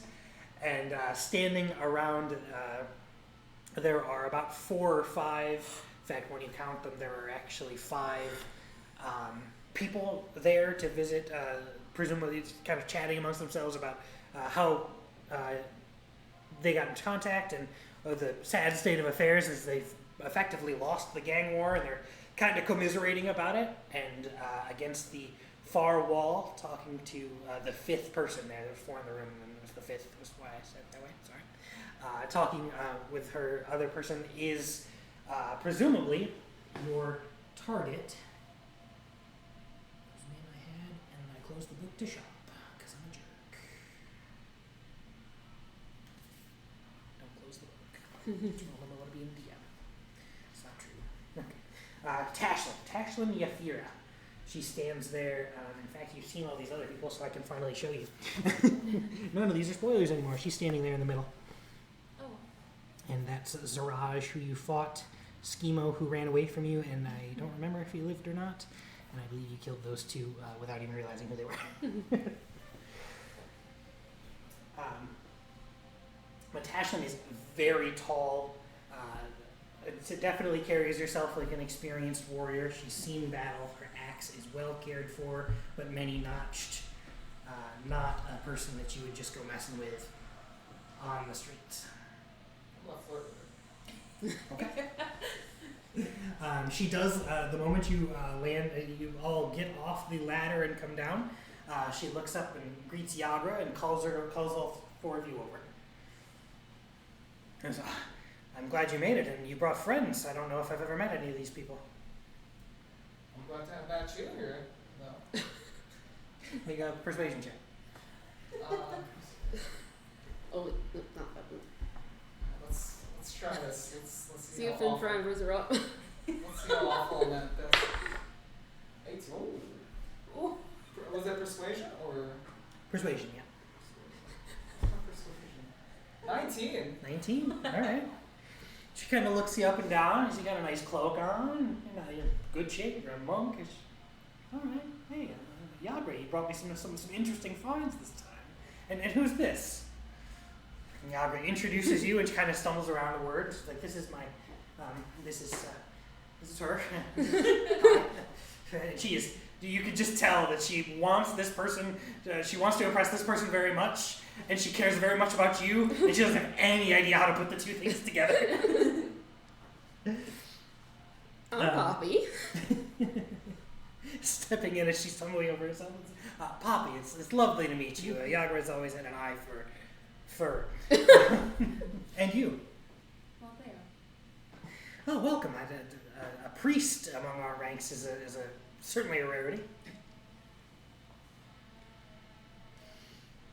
Well, I'm sure we can get the meeting started here soon. The sun is setting, so please gather around and we'll talk about our future. And so the 2 of the men kind of bring one of the tables over and they make sure that there's chairs for everybody and everyone sits down at this large table. Just an awful lot like what we're doing with a little more space between everybody.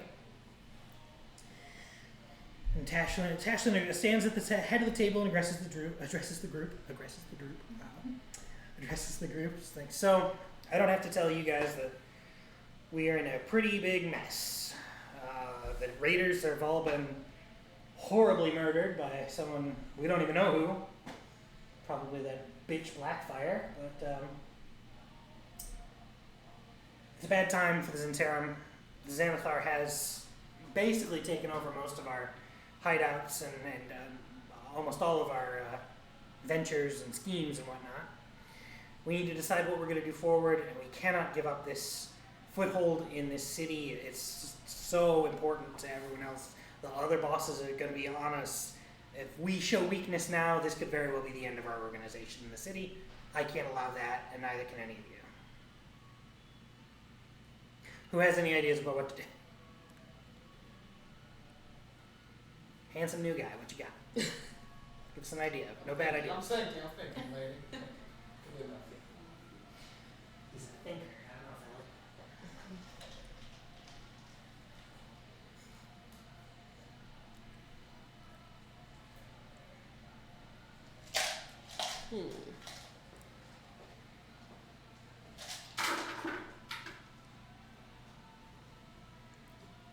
like Okay, so were these the people related to the lung captain on the boat, or was that like a whole other shadow? that was Jarl Axel and Bregan Darth. They're you haven't heard from them since the parade.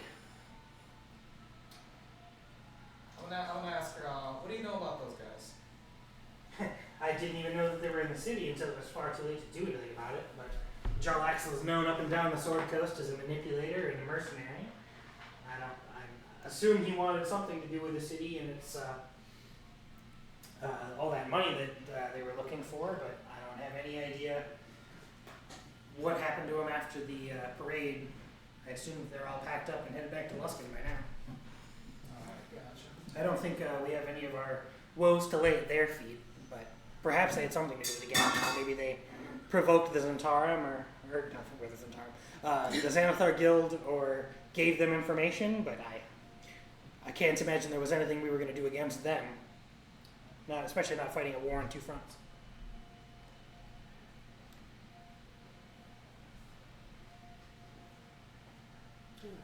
The elves on the roofs are the people we fought, and they were. Yeah, the Dark Elves and Bregan Darth. Okay, I'm trying not to say like, oh, we killed those guys, and then it turns out it was her not that way. Yeah, we actually ended up killing 2 of them, guys. They had a giant turtle That's on there. That's rather impressive. It was rough. Males? Their males do tend to be weaker than the females, just as nature intends. But you know, I think it was. They were shooting at us on the rooftops. It was a while. it seems Yagra's brought me some seasoned adventurers. You guys have seen some action. Yeah. And you look over at Yagra, and she's just kind of sweating. She's just like so nervous about what's about to happen.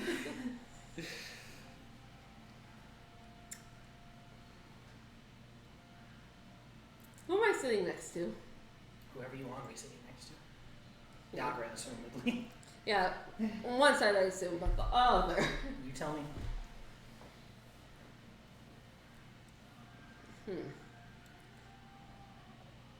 Anyway, whoever it is, I'm just like, this is awkward. Just stab him. Okay. Make an attack roll. Let me re-roll that.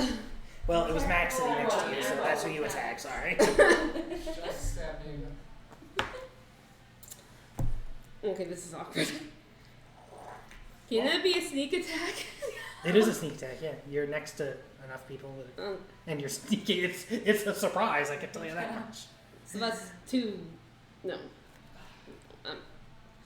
Well, that was an 8, so plus 6. So The other roll was a 1, so I'm just letting you know that. yeah, First.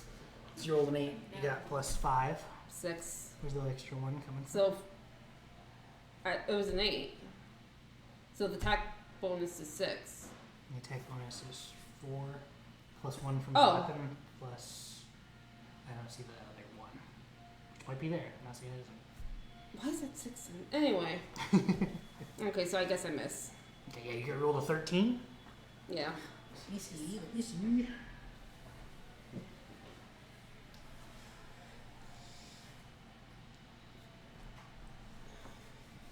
That it. Hold on. Did she hit No, or she missed. Oh. I definitely missed. Nobody knows what happened at all yet. Oh, no, yeah. She stabs people. I don't know what's going on.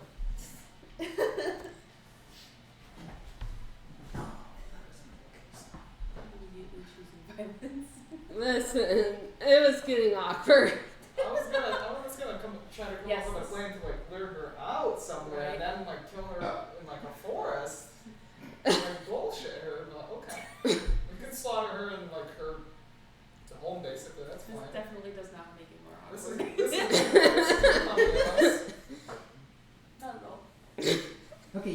for your damage. Oh god.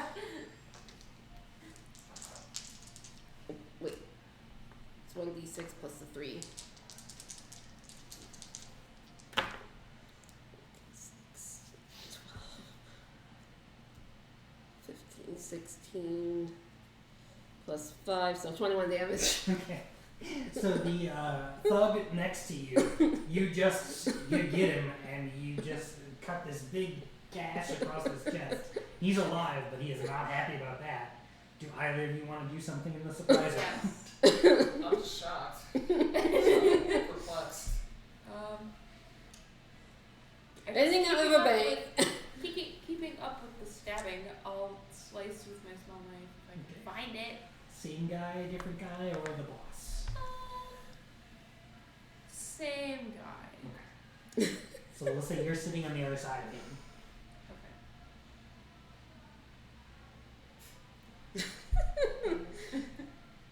Listen, what did you Why is it expect not from me? count it as a weapon? That's weird. Well, not for me, it's from Poppy. You're looking for a weapon? Yeah. Should have expected the Why- exact thing you did. We gave you a magic warhammer that worked on your wisdom. I don't know if we ever wrote it down. I don't Just think I writing did. things on there is down. Writing things down there is difficult.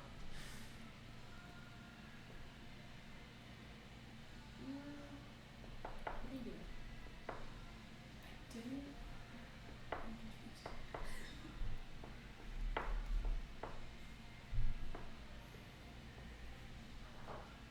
She woke up and chose violence. Yes. Okay. I'm confused, so I guess I'll just use my mace then instead. Well, if you want to use your hammer, it's fine. It's a D8 damage, and you roll. Your attack modifier is your wisdom modifier instead of your strength. Plus your proficiency, so plus 2. Okay. So 15. Is that it? That'll hit. And then what did you say it was for It's a damage? D8 plus your wisdom modifier.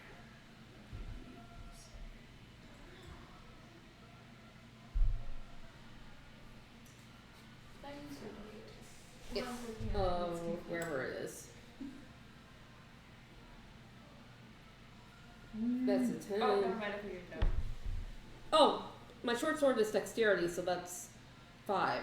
Because that's something I have expertise in. But where did the 1 + 1 come from? From the venom weapon. gives you No, wisdom. no, this was from before the. I didn't change that. That's why I'm trying to figure it out. 5. 5 damage? Is it from expertise? Did you roll really low? Yeah. What did you roll on the die? 3. Well, Or no, 2. oh, okay. 2 plus my 3. From your wisdom. Okay, that makes more sense. So plus 5, 20. Okay. Max, what you got? I'm still stunned. You're stunned. Okay. So everyone roll for initiative then. We're gonna start a Oh fight. god. Okay. Wow, that's wonderful. 11. 15. Did you roll? Okay. Yeah. I was like, how are you? So I told you. I'm just What'd you amazed. well, I didn't even know that was possible. well, I rolled a nat 1 and my initiative is -1. oh no. I don't have a Well, I'll tell you what. So we talked about we were trying to do more of this, and we got to really get into it here. But we'll do this as our first one because we got a new follower, and Britt donated $5 to each of us. So we're gonna call that a donation for a reroll. Go ahead and reroll your initiative, Grace. Thanks, Britt. Oh, thank you! 18! 18. There you go. Thank you, Brittany. All right. How do you have negative initiative? I don't know. How does that even work? It's your dexterity modifier. Yes. So if your dexterity is lower than 10, Oh. Yeah, that makes sense. My dexterity is. Oh, it's from my proficiency bonus. That's why. Oh. The proficiency bonus isn't added to damage, just attack. But yeah, you got it. Well, We did no. As I said it, I realized we did it right away. I'm looking for. Nice. So proficiency bonus gets added to dexterity, and that's how you get the attack bonus? Am I understanding that? I think so. Okay. Honestly, my brain's fried. It's okay. All right.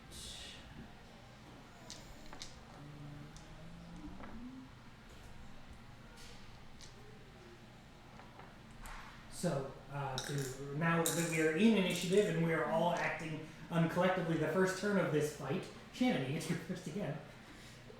I stabbed him again. Same guy? Same guy. Okay. You, Grace is next to him, so it's still a sneak attack. Yeah, that's missing. Yeah, tell me what it is. It's 9. You thought you missed on the last one, too. You did. This time you did. Grace. Just finish him off. I'm gonna certainly try. I'm gonna hit him with my mace again. Okay. Or no, I didn't hit him with my mace last time. 9 going to this time. Oh, 8. That misses. 8 doesn't. Dang it. Next. Actually, go. Alright.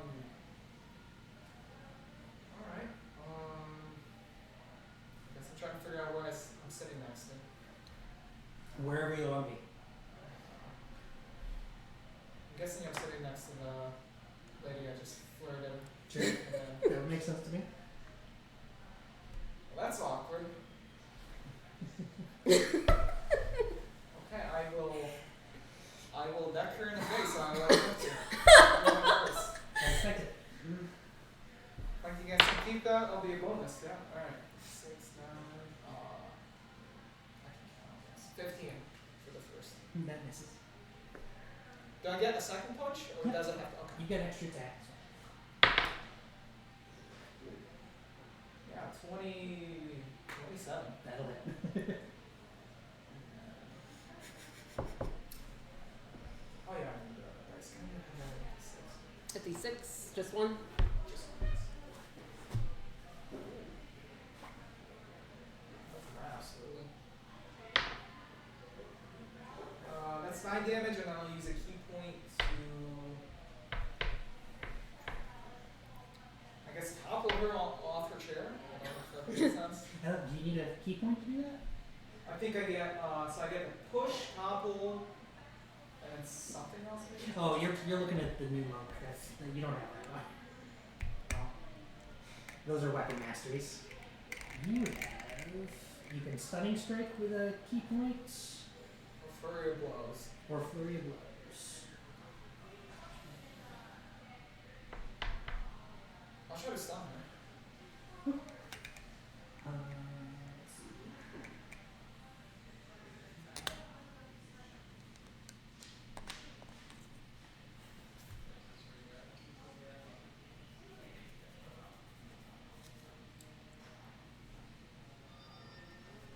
Do you know your DC for that off the top of your head?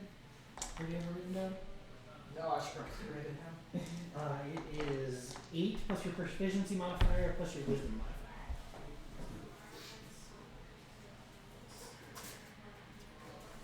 So that would be 14.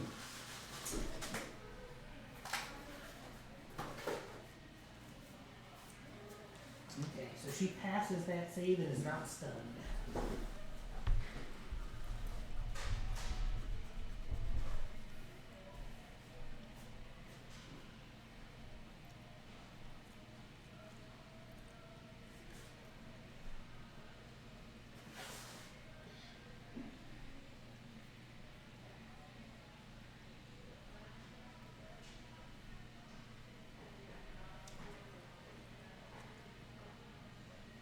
And then the thugs. Let's see. The one you tried to kill there is trying to stuff his own guts back inside. He's going to try and run away, which will provoke an attack of opportunity from either of the girls, if you like. Put him on his answer. Yeah, that hits it. The base was 17, so. That'll hit, yeah. Roll for damage. Will it be a sneak attack skill? Yep.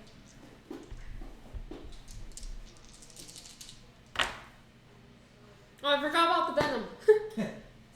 It takes an action to activate, yeah, so not really a sudden surprise move. That will be 20. 20 damage? Yeah. Damn, he did. And with that, the other thugs are finally getting up and getting their weapons in their hands. One of them is going to take his mace and bring it down on the table, splintering it and sending the legs flying. So now it's just basically a pile of wood in the middle of all of this. And then the other two are gonna swing. Let's see what they swing at.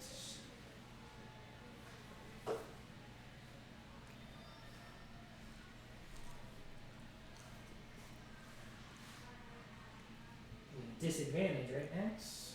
Yeah, because of the cloak, I think. Yeah. Alright, so one's gonna miss you. And the other's gonna miss Grace.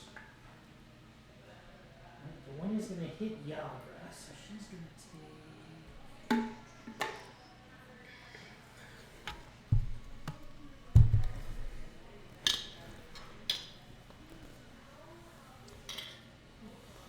She's gonna take 5 damage. Probably has like 15, 16. Actually, better. And then it's Yafira's turn, and she yells out, "Traitors, spies, kill them all!" Drawing her greatsword, she's gonna swing at Pop. Understandable.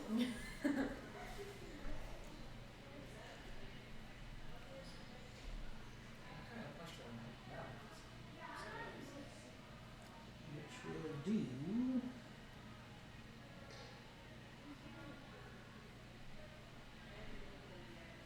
23 damage.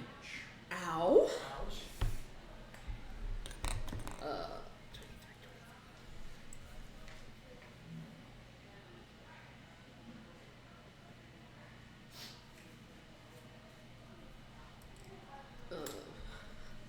I used to be good at math.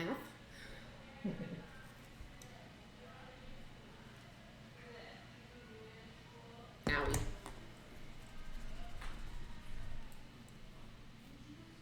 And then Yagra is just not gonna let that stand. Yagra's not gonna let that stand. She just whacked you with her sword that hard. And so she's gonna attack.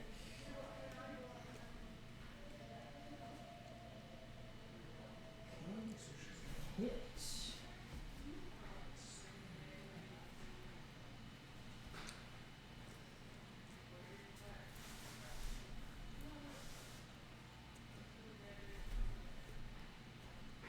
And she's going to do 13 damage to Yafira herself. And then it's Shan's turn. Okay. Well, a potion of Oshaya is bonus action, right? Yeah. Okay, I'll do that afterwards. Well, I'm just gonna attack Athera too, or whatever her name was. Yafira. Athera. I think Tashlin Yafira is one of the closest to an actual name we've got. Yeah, that's like a 9, so I miss. That sounds like a nice name. Okay, and I'll take a drink of my potion. Okay. 1d12. Where's my 12? There.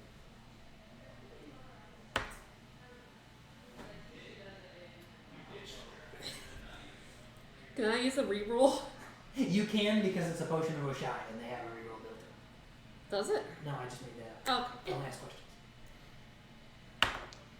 Okay, that's better. I'm trying to simulate the audience for us.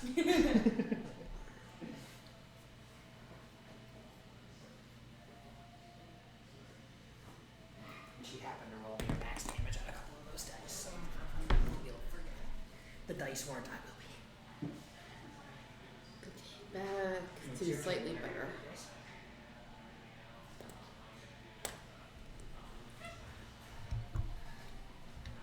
So it's my turn? Mm-hmm. Okay.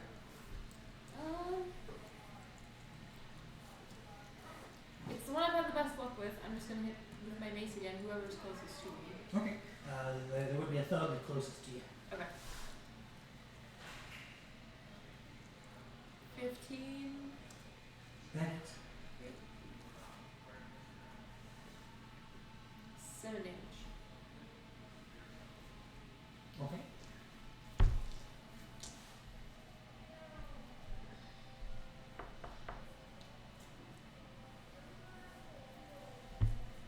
And Max. I will hit the main lady.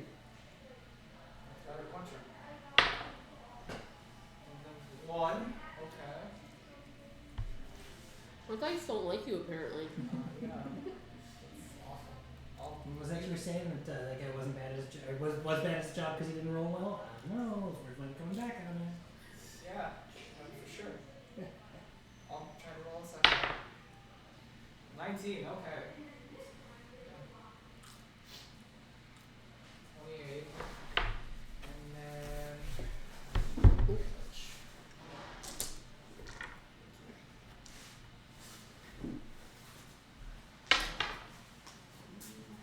Eight, and then I'll use another key point to do 2 more hits. Okay.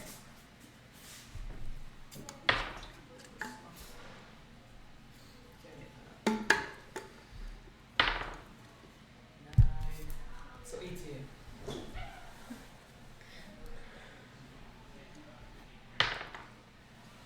For 12. 12.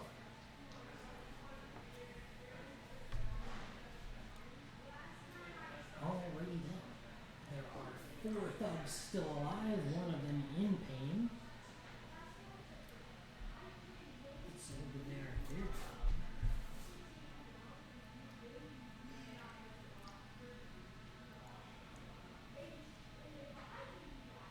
job. They missed all 4 of you. Yippee! But they have kind of spread out, so each one of them is trying to take one of you on to try and divvy up the labor and fight efficiently, which would work great if they could hit anything. Then it's Yathira's turn. She's going to take a swing at Yagra for hitting her last time. Or Max hit her too. Let's see what I got here.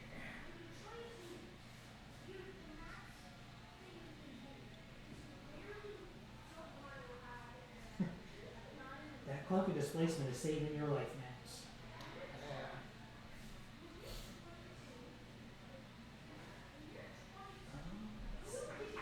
She hits Yagra right.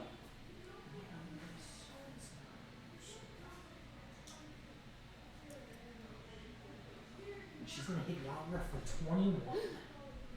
Yagra's not doing well, and she's still fighting. And in fact, it being her turn, she's going to fight back in a rage. Betrayed by her own people. Spider-Man. Yeah. Does it give me ability to walk on ceiling? Yep. Oh god. That was just walls. It's built into the Domfear race, the like half vampire, and so I'm always entering every fight.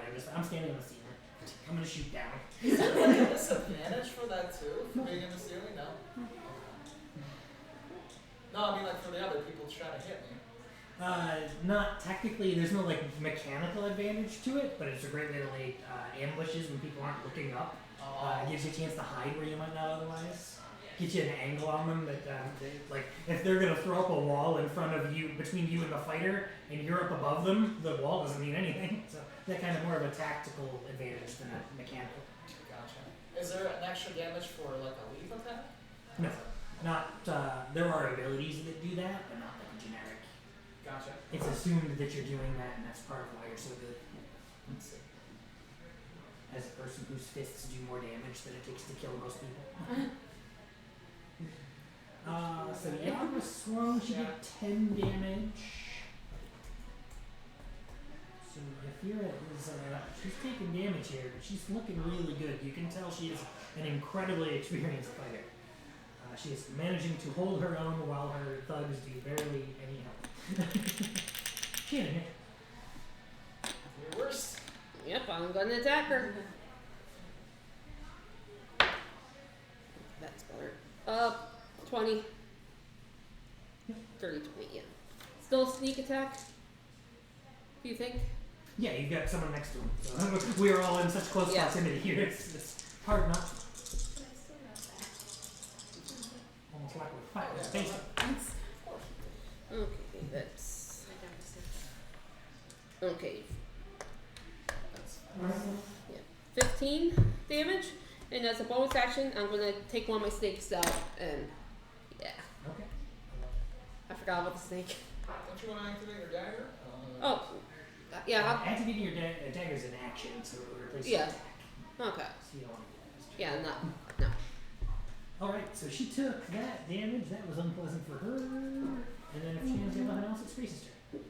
But yeah, my snake's up, so. Oh, then the snake gets a turn. I'm sorry, it gets a turn when it comes out. That's one of the good Okay, stats. and I'll have it attack her.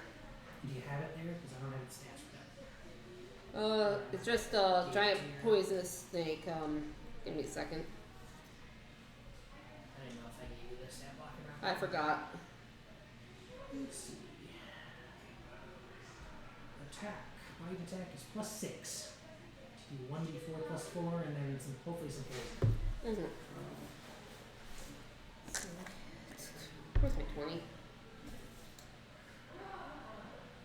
Yeah, so just, And it's got a 10-foot reach, so you can actually keep it outside of her reach. yeah, And it can reach. That's cool. I never realized it had a 10-foot reach. Makes sense. not 20. Okay, so the snake critical hits. Hell yeah. Roll 2d4 +4 piercing damage. 2d4? It's normally 1d4, but you have to. Okay, that's a 2. That's a 4, so 6. And then, So that's 4. 6 piercing damage, and then I've got to make a oh, constitution. I forgot the 4, so 10. Oh, yeah, so 10 piercing damage, and I've got to make a constitution saving throw to be not poisoned. I need to roll a 5 or less here. Come on. She saves against the poison. Dang. So she takes half as much, so you're going to roll the 3d6 and reduce it by half. Okay. And actually, it's a critical hit, so I'm going to say double that. I don't know if that's how 3d6 that you works, said? but, 66. Because you got a critical hit. Yeah. Okay. Okay, that's 6. Okay, let me 12, 13.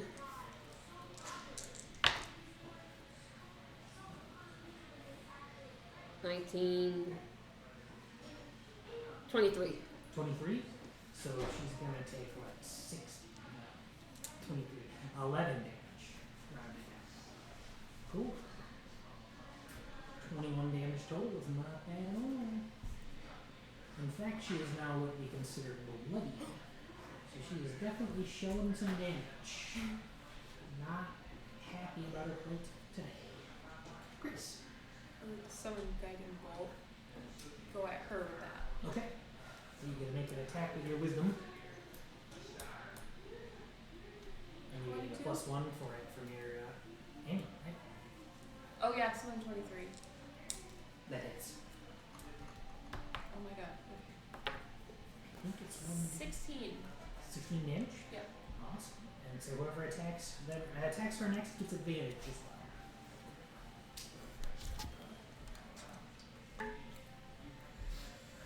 And next.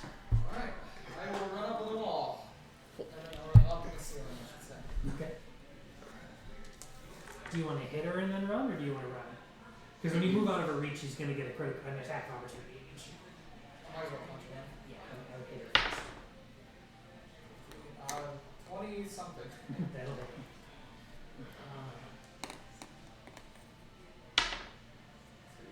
So 8 for the first hit. 20 something again for the second hit. Sure. That's gonna be 7 for the other damage, and then I'll use another key point.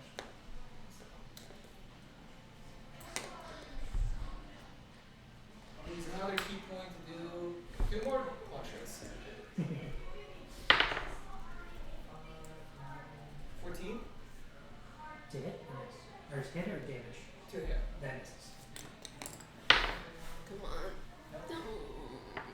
Misses. Alright,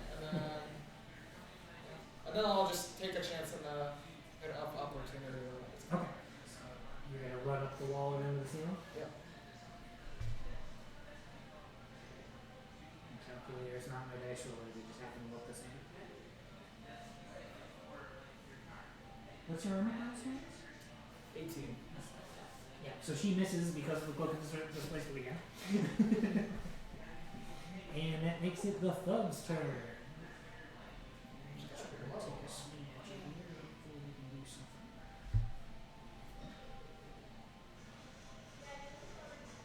Again, the thugs prove that they are not particularly helpful in this fight, and then maybe you're saving Yafira some time by not letting her hire you. But then it is Yafira's turn. She is incredibly low on hit points, and she's doing much less damage than she should be.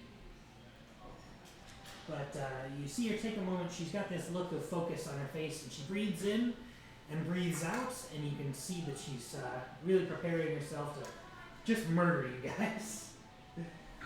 Focus on me. She seems refreshed in a way. And then she's going to take a shot at each. Well, everybody but Max, because she can't reach Max.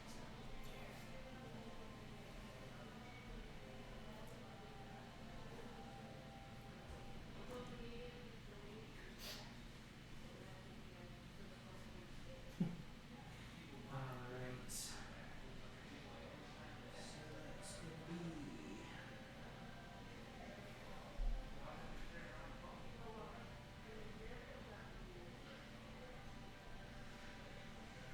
So Shannon, she's going to hit you twice.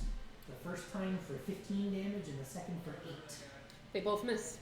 No. Oh, damage. They hit you. Oh. The rolls were high enough to hit you, trust me. But you've got your uncanny dodge, so you can use your reaction to half one of those hits. Okay, I'll have the 15, so that's 7, right? Yeah.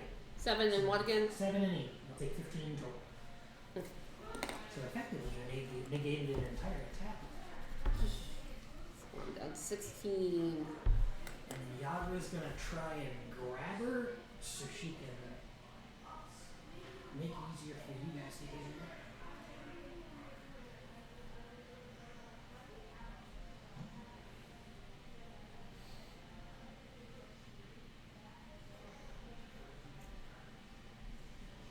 She does have to burn the advantage that you gave her, or no? Is that an attack with Smith? Yeah, Max Max. got it. Max got the advantage. But that's okay, because Yagra's got her, so I have Yagra an is... advantage?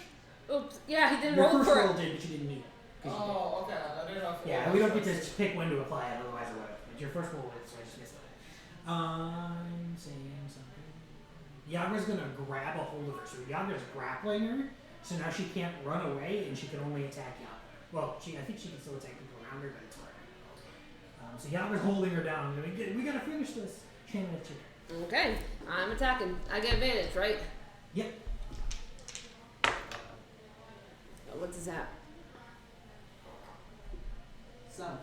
Okay, ignore that one. So this one's like 20, dirty 20. So you hit once. Yep. Well, I just meant. Okay, yeah. Anyway, is it still sneak attack? Yep. Yagra's right next to her. Yep. Okay, that's 10, 16, 21 damage. Okay. That's awesome. And then, well, next is my snake, right? Right. It's also advantage. Yep. Where is it? Snake time.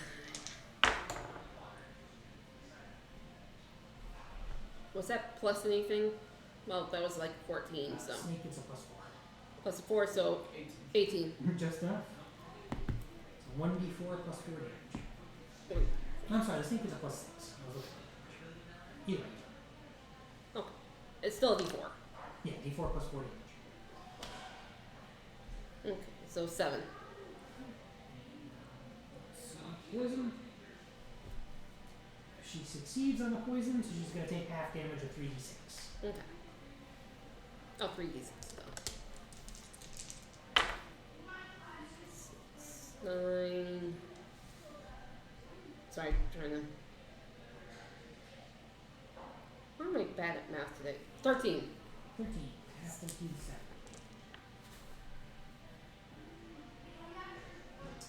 Beauteous, and then Grace's turn.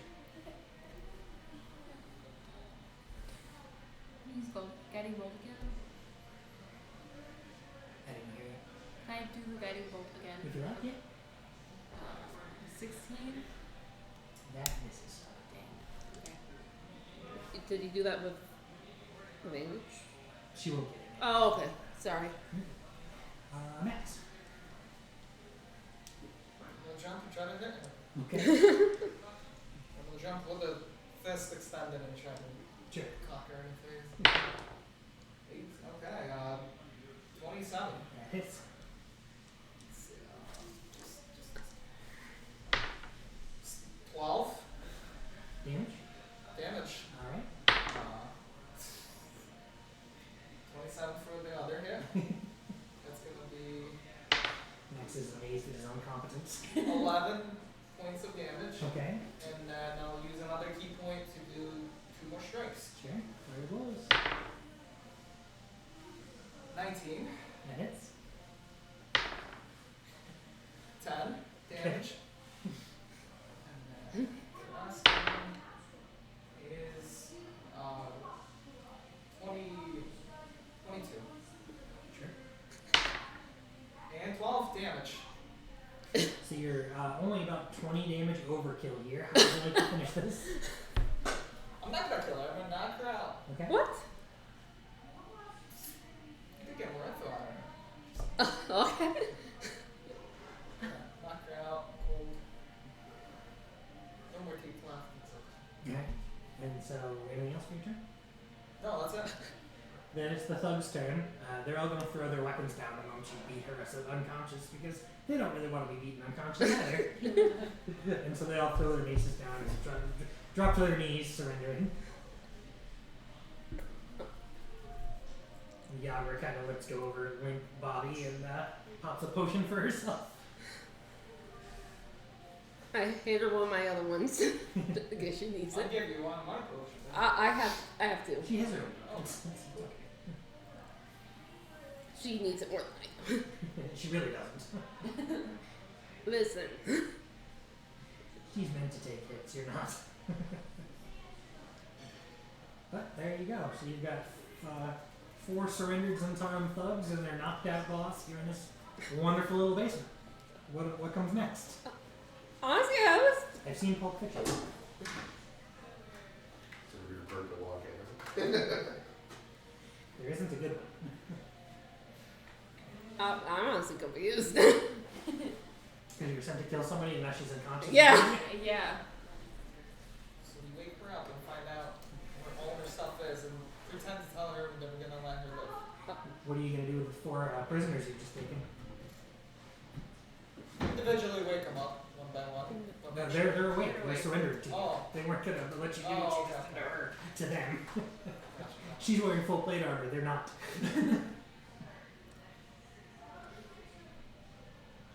We were just sent to kill her. Yeah. That, I don't care what they did. I let them leave, escape, run away. Alright. They'll clamber up the ladder with a muttered gratitude that you didn't murder them and run off into the city. And wait for her to wake up. Ask her. Splash you know water, give him a couple slaps in the face when she comes to. Where do you keep your stash down? You know, Yeah. what are you talking about? My stash of what?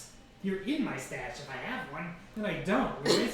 We just lost an entire gang war. I've got no resources left. This was the Hail Mary to keep the gang together, and you ruined that. So yeah, I've pretty much got nothing to lose at this point.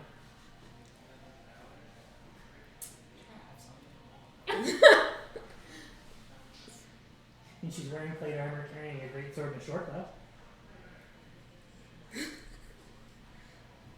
If you go through her pockets, she might have some coppers, but I don't know.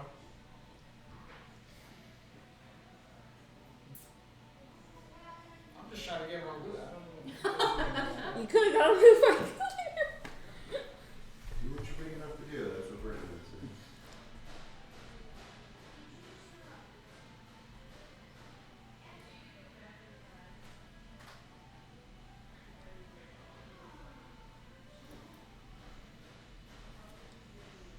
You guys are in the driver's seat on this one. You What? tell me where we go. Where we go.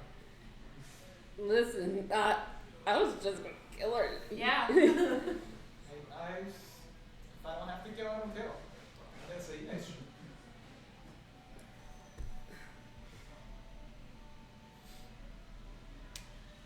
Screw it. I cut her throat. I'm not gonna get my hands bloody. Mercy killing at this point. Completely helpless and in the arms of your companion Yaga, she bleeds out rather quickly. You just had to make this weird. Now she's wearing blood-stained plate armor, a great sword in her throat. I'm trying to get loot. You're the one that killed it. Little adventurer tip for you: don't shake down poor people. You gotta shake down people that have things to do the good things. That's And fair. she was running out of things to give to anybody. And now she's dead.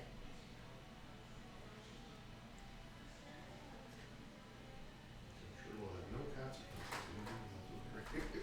No, it's not like you just wiped out an entire criminal element in the city, leaving a power vacuum to be filled by any of the other criminal elements in the city, my own included.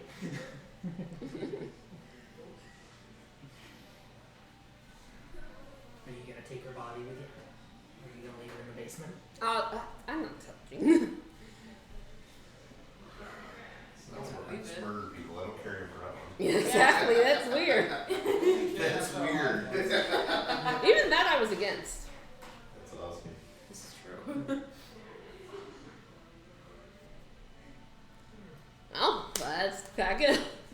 Alright. So you guys are headed home or to the Devil's Daughter to cash in your bounty or anywhere else? World's your oyster. Yeah, let's go to her place. Yeah. So at this point, it's later evening, 11 midnight, somewhere in there. You arrive at the Devil's Daughter, which is jumping at this time of night. There's a band playing on the stage, drinks are flowing, people are dancing, the ladies are peddling their wares. Everybody's having a great time. Zaira notices you all immediately from the balcony and jumps down, giving a little acrobatic flare of her wings to just kind of show off to the whole party because she's drunk and in a great mood. And she just kind of asks you, just it's out in the open, it's like, did you kill her? Yeah? Did we get her? Poppy did kill her, yeah. Poppy did. Poppy's a hero. Drinks for Poppy. And people bring out drinks, and the band plays. They change the song in the middle of the song to play something big and triumphant. She sits you guys all down to a table. Everybody's having drinks, talking, and swapping stories about how this crazy series of events rolled out and how it turned out to be in your guys' favor very well. She slips you. She slips under the table. She slips 2,000 gold pieces in each of your belts without anybody noticing somehow. It just kind of appears there. It's a mystery. And without any other comment from her, she says, "Hey, stick around for the night, guys. I set rooms aside for you. Have a good time. You know, whatever you need, the Devil's Daughter will provide. In the morning, we'll talk about business." Okay. So you spend a night in revelry at the Inn of the Devil's Daughter. All sorts of shenanigans. And by the time you awake in the morning, a little hungover, a lot. What's the word I'm looking for? I feel that's a word. Fulfilled and proud of your achievements. The dawn, the sun rises. Dawn on the city of Waterdeep, and the city is thankful for all that you've done for it. You freaking heroes. Woo! Now you play this. Not with a bang, but with a wing. It was something good to play. So far, I've got Tales from the Stinky Dragon, so I guess play that. But so, that is the end of the published adventure. You guys have a home in Trollskull Alley. You're all experienced 5th level adventurers. You have the city's gratitude, if not the whole, the other cities as well, because the whole Lord's Alliance was kind of involved in this one, and a lot of them know your names now. You'll have more opportunities in the world, but they'll come with more dangers. Things falling down. Things falling down, there you Your assignment here for the end of the session and until we play next is to think about who you guys are and what you want to be going forward. Are you an adventuring company and you want to go out and find treasure and fight bad guys and do cool stuff? Are you mercenary company who just wants to make gold and sells your services to whoever can afford it. You know, for whatever reason, 3 people could come together and want to fight monsters. There aren't very many of them. Pick a hand. And we'll go from there from the next session. I am going to pivot the game a little bit style-wise. This was, for the record, Waterdeep, Dragon Heist. This is the first half of a 2-part adventure. I don't think we're going to jump into the second part because it is a mega dungeon. It is all takes place in one area, and it kind of I would assume want a it's more in that bar. active, exactly, in the Yawning Portal leads to Undermountain. So we're not going to jump right into the book. We're going to jump into some more homebrew stuff. And I'm going to plan on pivoting to what's called a bounty board style game, where there are a couple different missions available to you. We'll have you guys pick one, and we'll run that session per session instead of a more overarching narrative like this one was. Make it work with our format a little better and give us some time to stretch our legs and figure out what we really want out of the game so we can do more of it. Yeah. Okay? Questions, concerns, comments, character moments, weird thing you want to do in a bunch of downtime between the next adventure. I'll take anything ever. Downtime is a mechanic, we're not using it, so you just tell me if there's something you want to do. If there's a project you want your character to be working on, we can start it. I think I was gonna make jewelry or something. Way back. Yeah, you can spend your We time. don't know where it is though. I'll find out. You I sold feel like you didn't have time to look for it. Yeah, What are you looking for? I hid his jeweler's kit. Oh, yes. Well, I'm probably finding a jeweler in the city, not very difficult. Maybe being able to use your new clout to be taken on as an apprentice and get some work done. I like it. Make yourself a nice lifestyle, so you don't have to worry about adventuring to feed you. Sure. Other downtime ideas, the options in the book are like you can shop for magical items, you can craft magical items, I was you gonna can say, can I gamble. make like magical You could work. rings? Magic what? Magical rings? Or Yeah. is that not? Yeah, with your jeweler's kit and some know-how and probably some help in your case because you're not a spellcaster. But the world is our oyster. If you guys are interested in it, we can work it in somewhere. Mm-hmm. Because I'm gonna have to write every adventure from now on. Did we ever find out what happened to Brittany? We have not yet. I'm saving that for an adventure. Ah, nice. She did just kind of disappear, and we don't really know why. But we know that vampires aren't exactly popular in Waterdeep. So Interesting. there's a vampire lord under the city who does not allow other vampires to be in his city. So it's always fun when you bring them in. Yeah. But in the meantime, you've got a whole place to live. Shannon even found a girlfriend.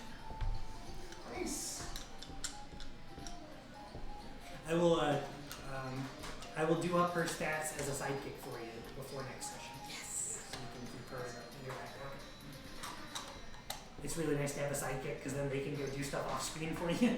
It's like, who's guarding that? Oh, we left you over there. Oh, it's fine. Good.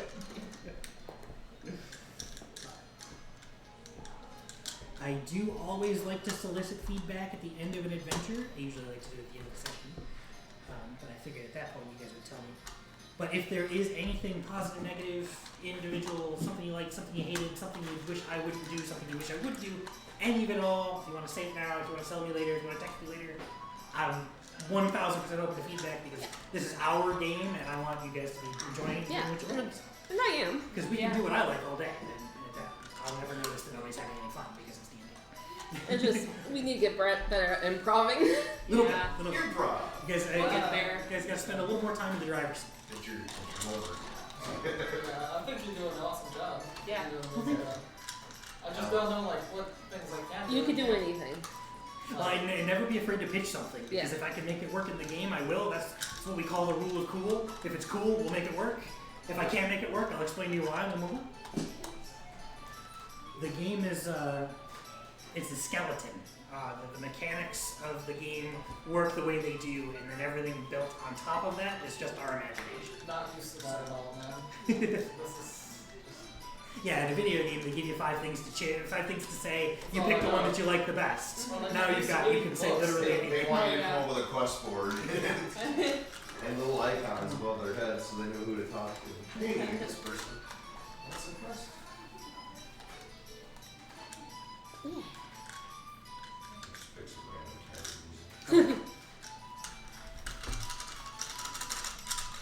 I don't think I've got any cool Easter eggs to reveal now that we're done, but that's always fun. I do appreciate you DMing and taking care of all the intricacies and stuff like that. I know these guys appreciate it. I appreciate it as well. My pleasure. Also, the book doesn't have to be much, so it's not like I really did much. I just let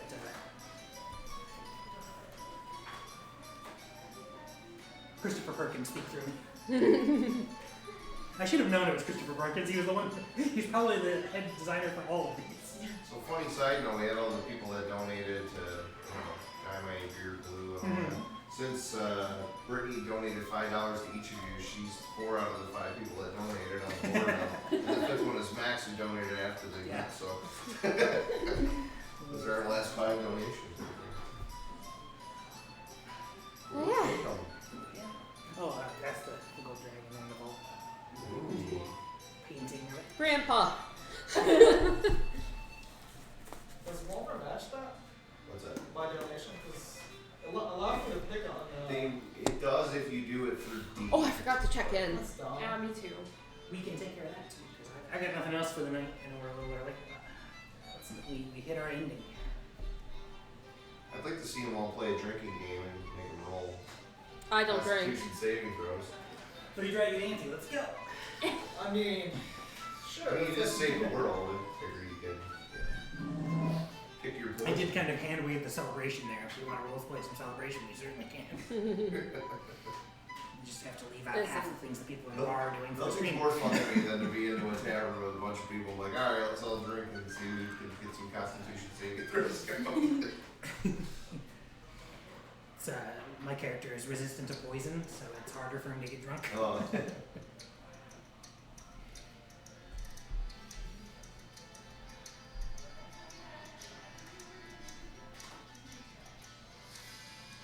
And then eventually I'll drag you all into the domains of Dread.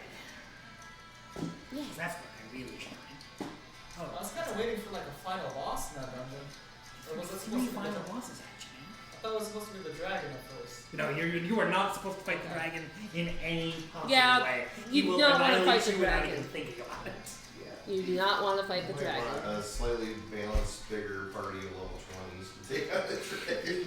The end of the adventure gives the different options for ways players might have solved the adventure. The first one is literally, if they died in the vault and they brought the map down and didn't tell anybody else about the map, no one will ever find the vault. So they succeeded at the cost of their lives. Oh, I don't even see the Yeah, that's not showing me now. What are you looking for? to check in. Oh, that's... Right, you can just see that you did it outside of D. Okay. That's not a big deal. So if you just say I volunteered outside of D, it'll make you choose what should be extra life, and then how many hours, all that good stuff. Fun fact, they do not count half hours. No? If you do 4.5 hours, you only get 4 hours. If you do 5 hours, you do 5 hours. They don't do half hours. It's Maybe. a correction of errors of mine going forward. As I say, going forward, then we'll have to make sure we schedule it that way. So. Yeah, schedule it that way. I mean, you're still getting the 4 hours. instead of Yeah, extra it's not half like hour. playing for an extra half hours. Yeah. Oh, darn, but Yeah. if we can, we might as well. Mhm.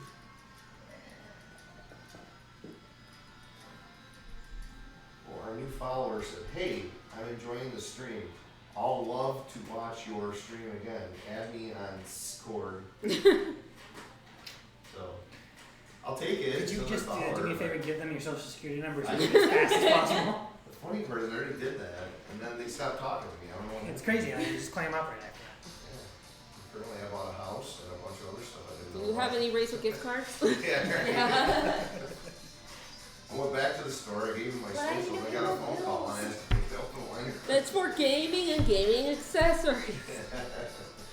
When did I do this? I looked it up too. It's so much simpler. This game is so much simpler than I thought it was. Like, I know how the Steam one works. It takes a little work, but the Razer ones is basically just like, here's your money. Yeah. You have a couple make sure phones are in landscape. Sure. It cuts you guys small on there, it's a little blackboard stuff. Oh. And then, having a background seems a little more immersive, because I had some people at the store that were, you know, like, looking at Max's background and Grace's background. I was like, well, I can't figure out Shannon's though.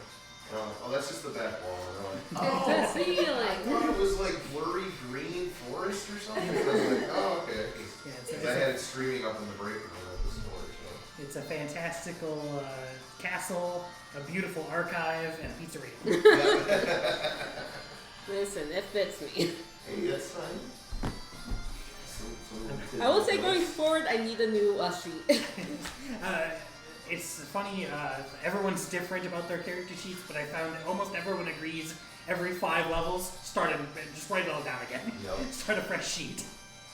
So many times you have to erase and rewrite and correct. And we can certainly do that anytime too. And I don't think I ever shown it off, but I did draw Poppy. A very little Poppy. Well, you gotta show that on the screen. Let's Yeah, see you're it. gonna have to put that on stream. That's amazing. Let's see it. We'll put it right here. Oh, right. Nice and It's very light up. tiny. Right here. Oh, look at that. Small. It's cute. Hold it up closer. so we can see I'm not it. much of.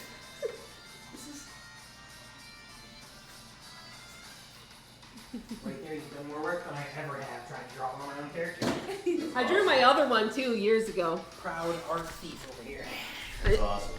Yeah, let me find an Aria. I know I still have her saved. Yep. Then, hit next.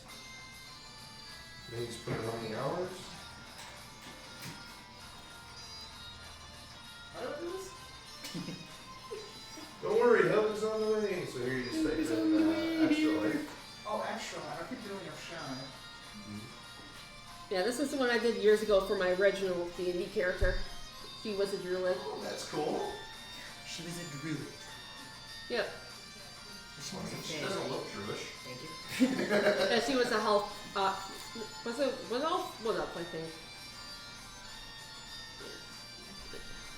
My very first character was a half-drow sorcerer named Arcanus Log.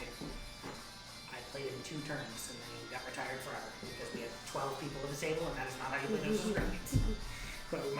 But the older kids at camp were getting together to play with one of the Scoutmasters, and a bunch of the younger kids were like, what are you guys doing? And they handed me a copy of the Monster Manual. I'll never forget it.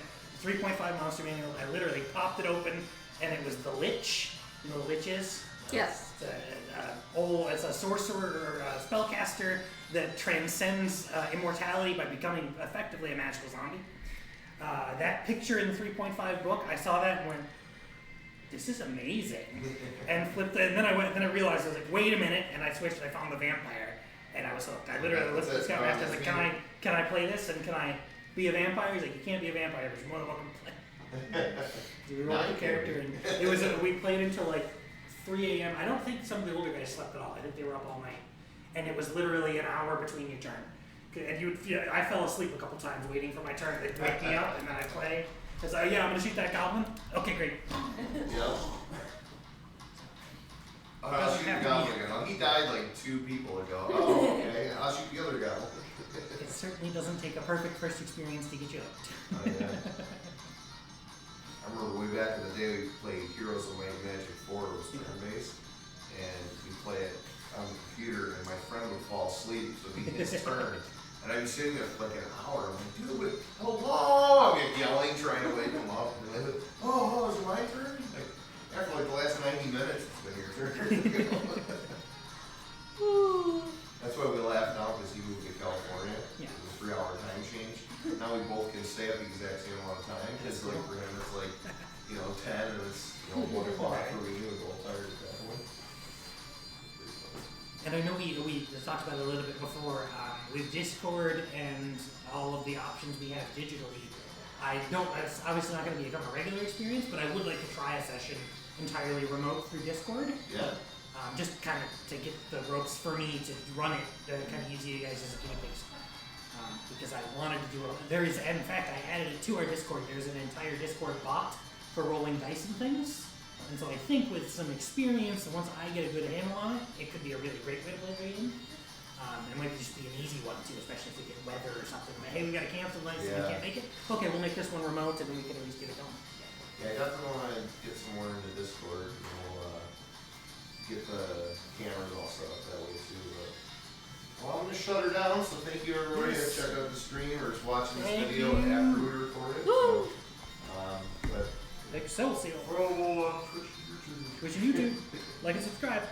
like and subscribe. That's my Get in the daughter. comments. My daughter last night, I put Twitch on, and I said, okay, you're gonna read me a book, right? She goes, yeah. I'm like, okay, here's your follower. She's like, hi, my name's Gemma. Today we're gonna read a book.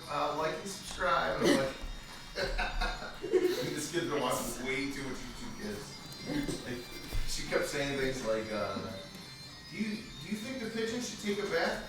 Write us in the comments and let us know. I'm just like dying laughing. So if you guys want something fun to watch, Get a on our camera in Twitch front of her, channel, she's a star. right before this one is my daughter reading She Needs a Bath. And you know, most of it's just going, what does that say? And I'll whisper it to her and she says it everything. Yeah, like a YouTuber. Right.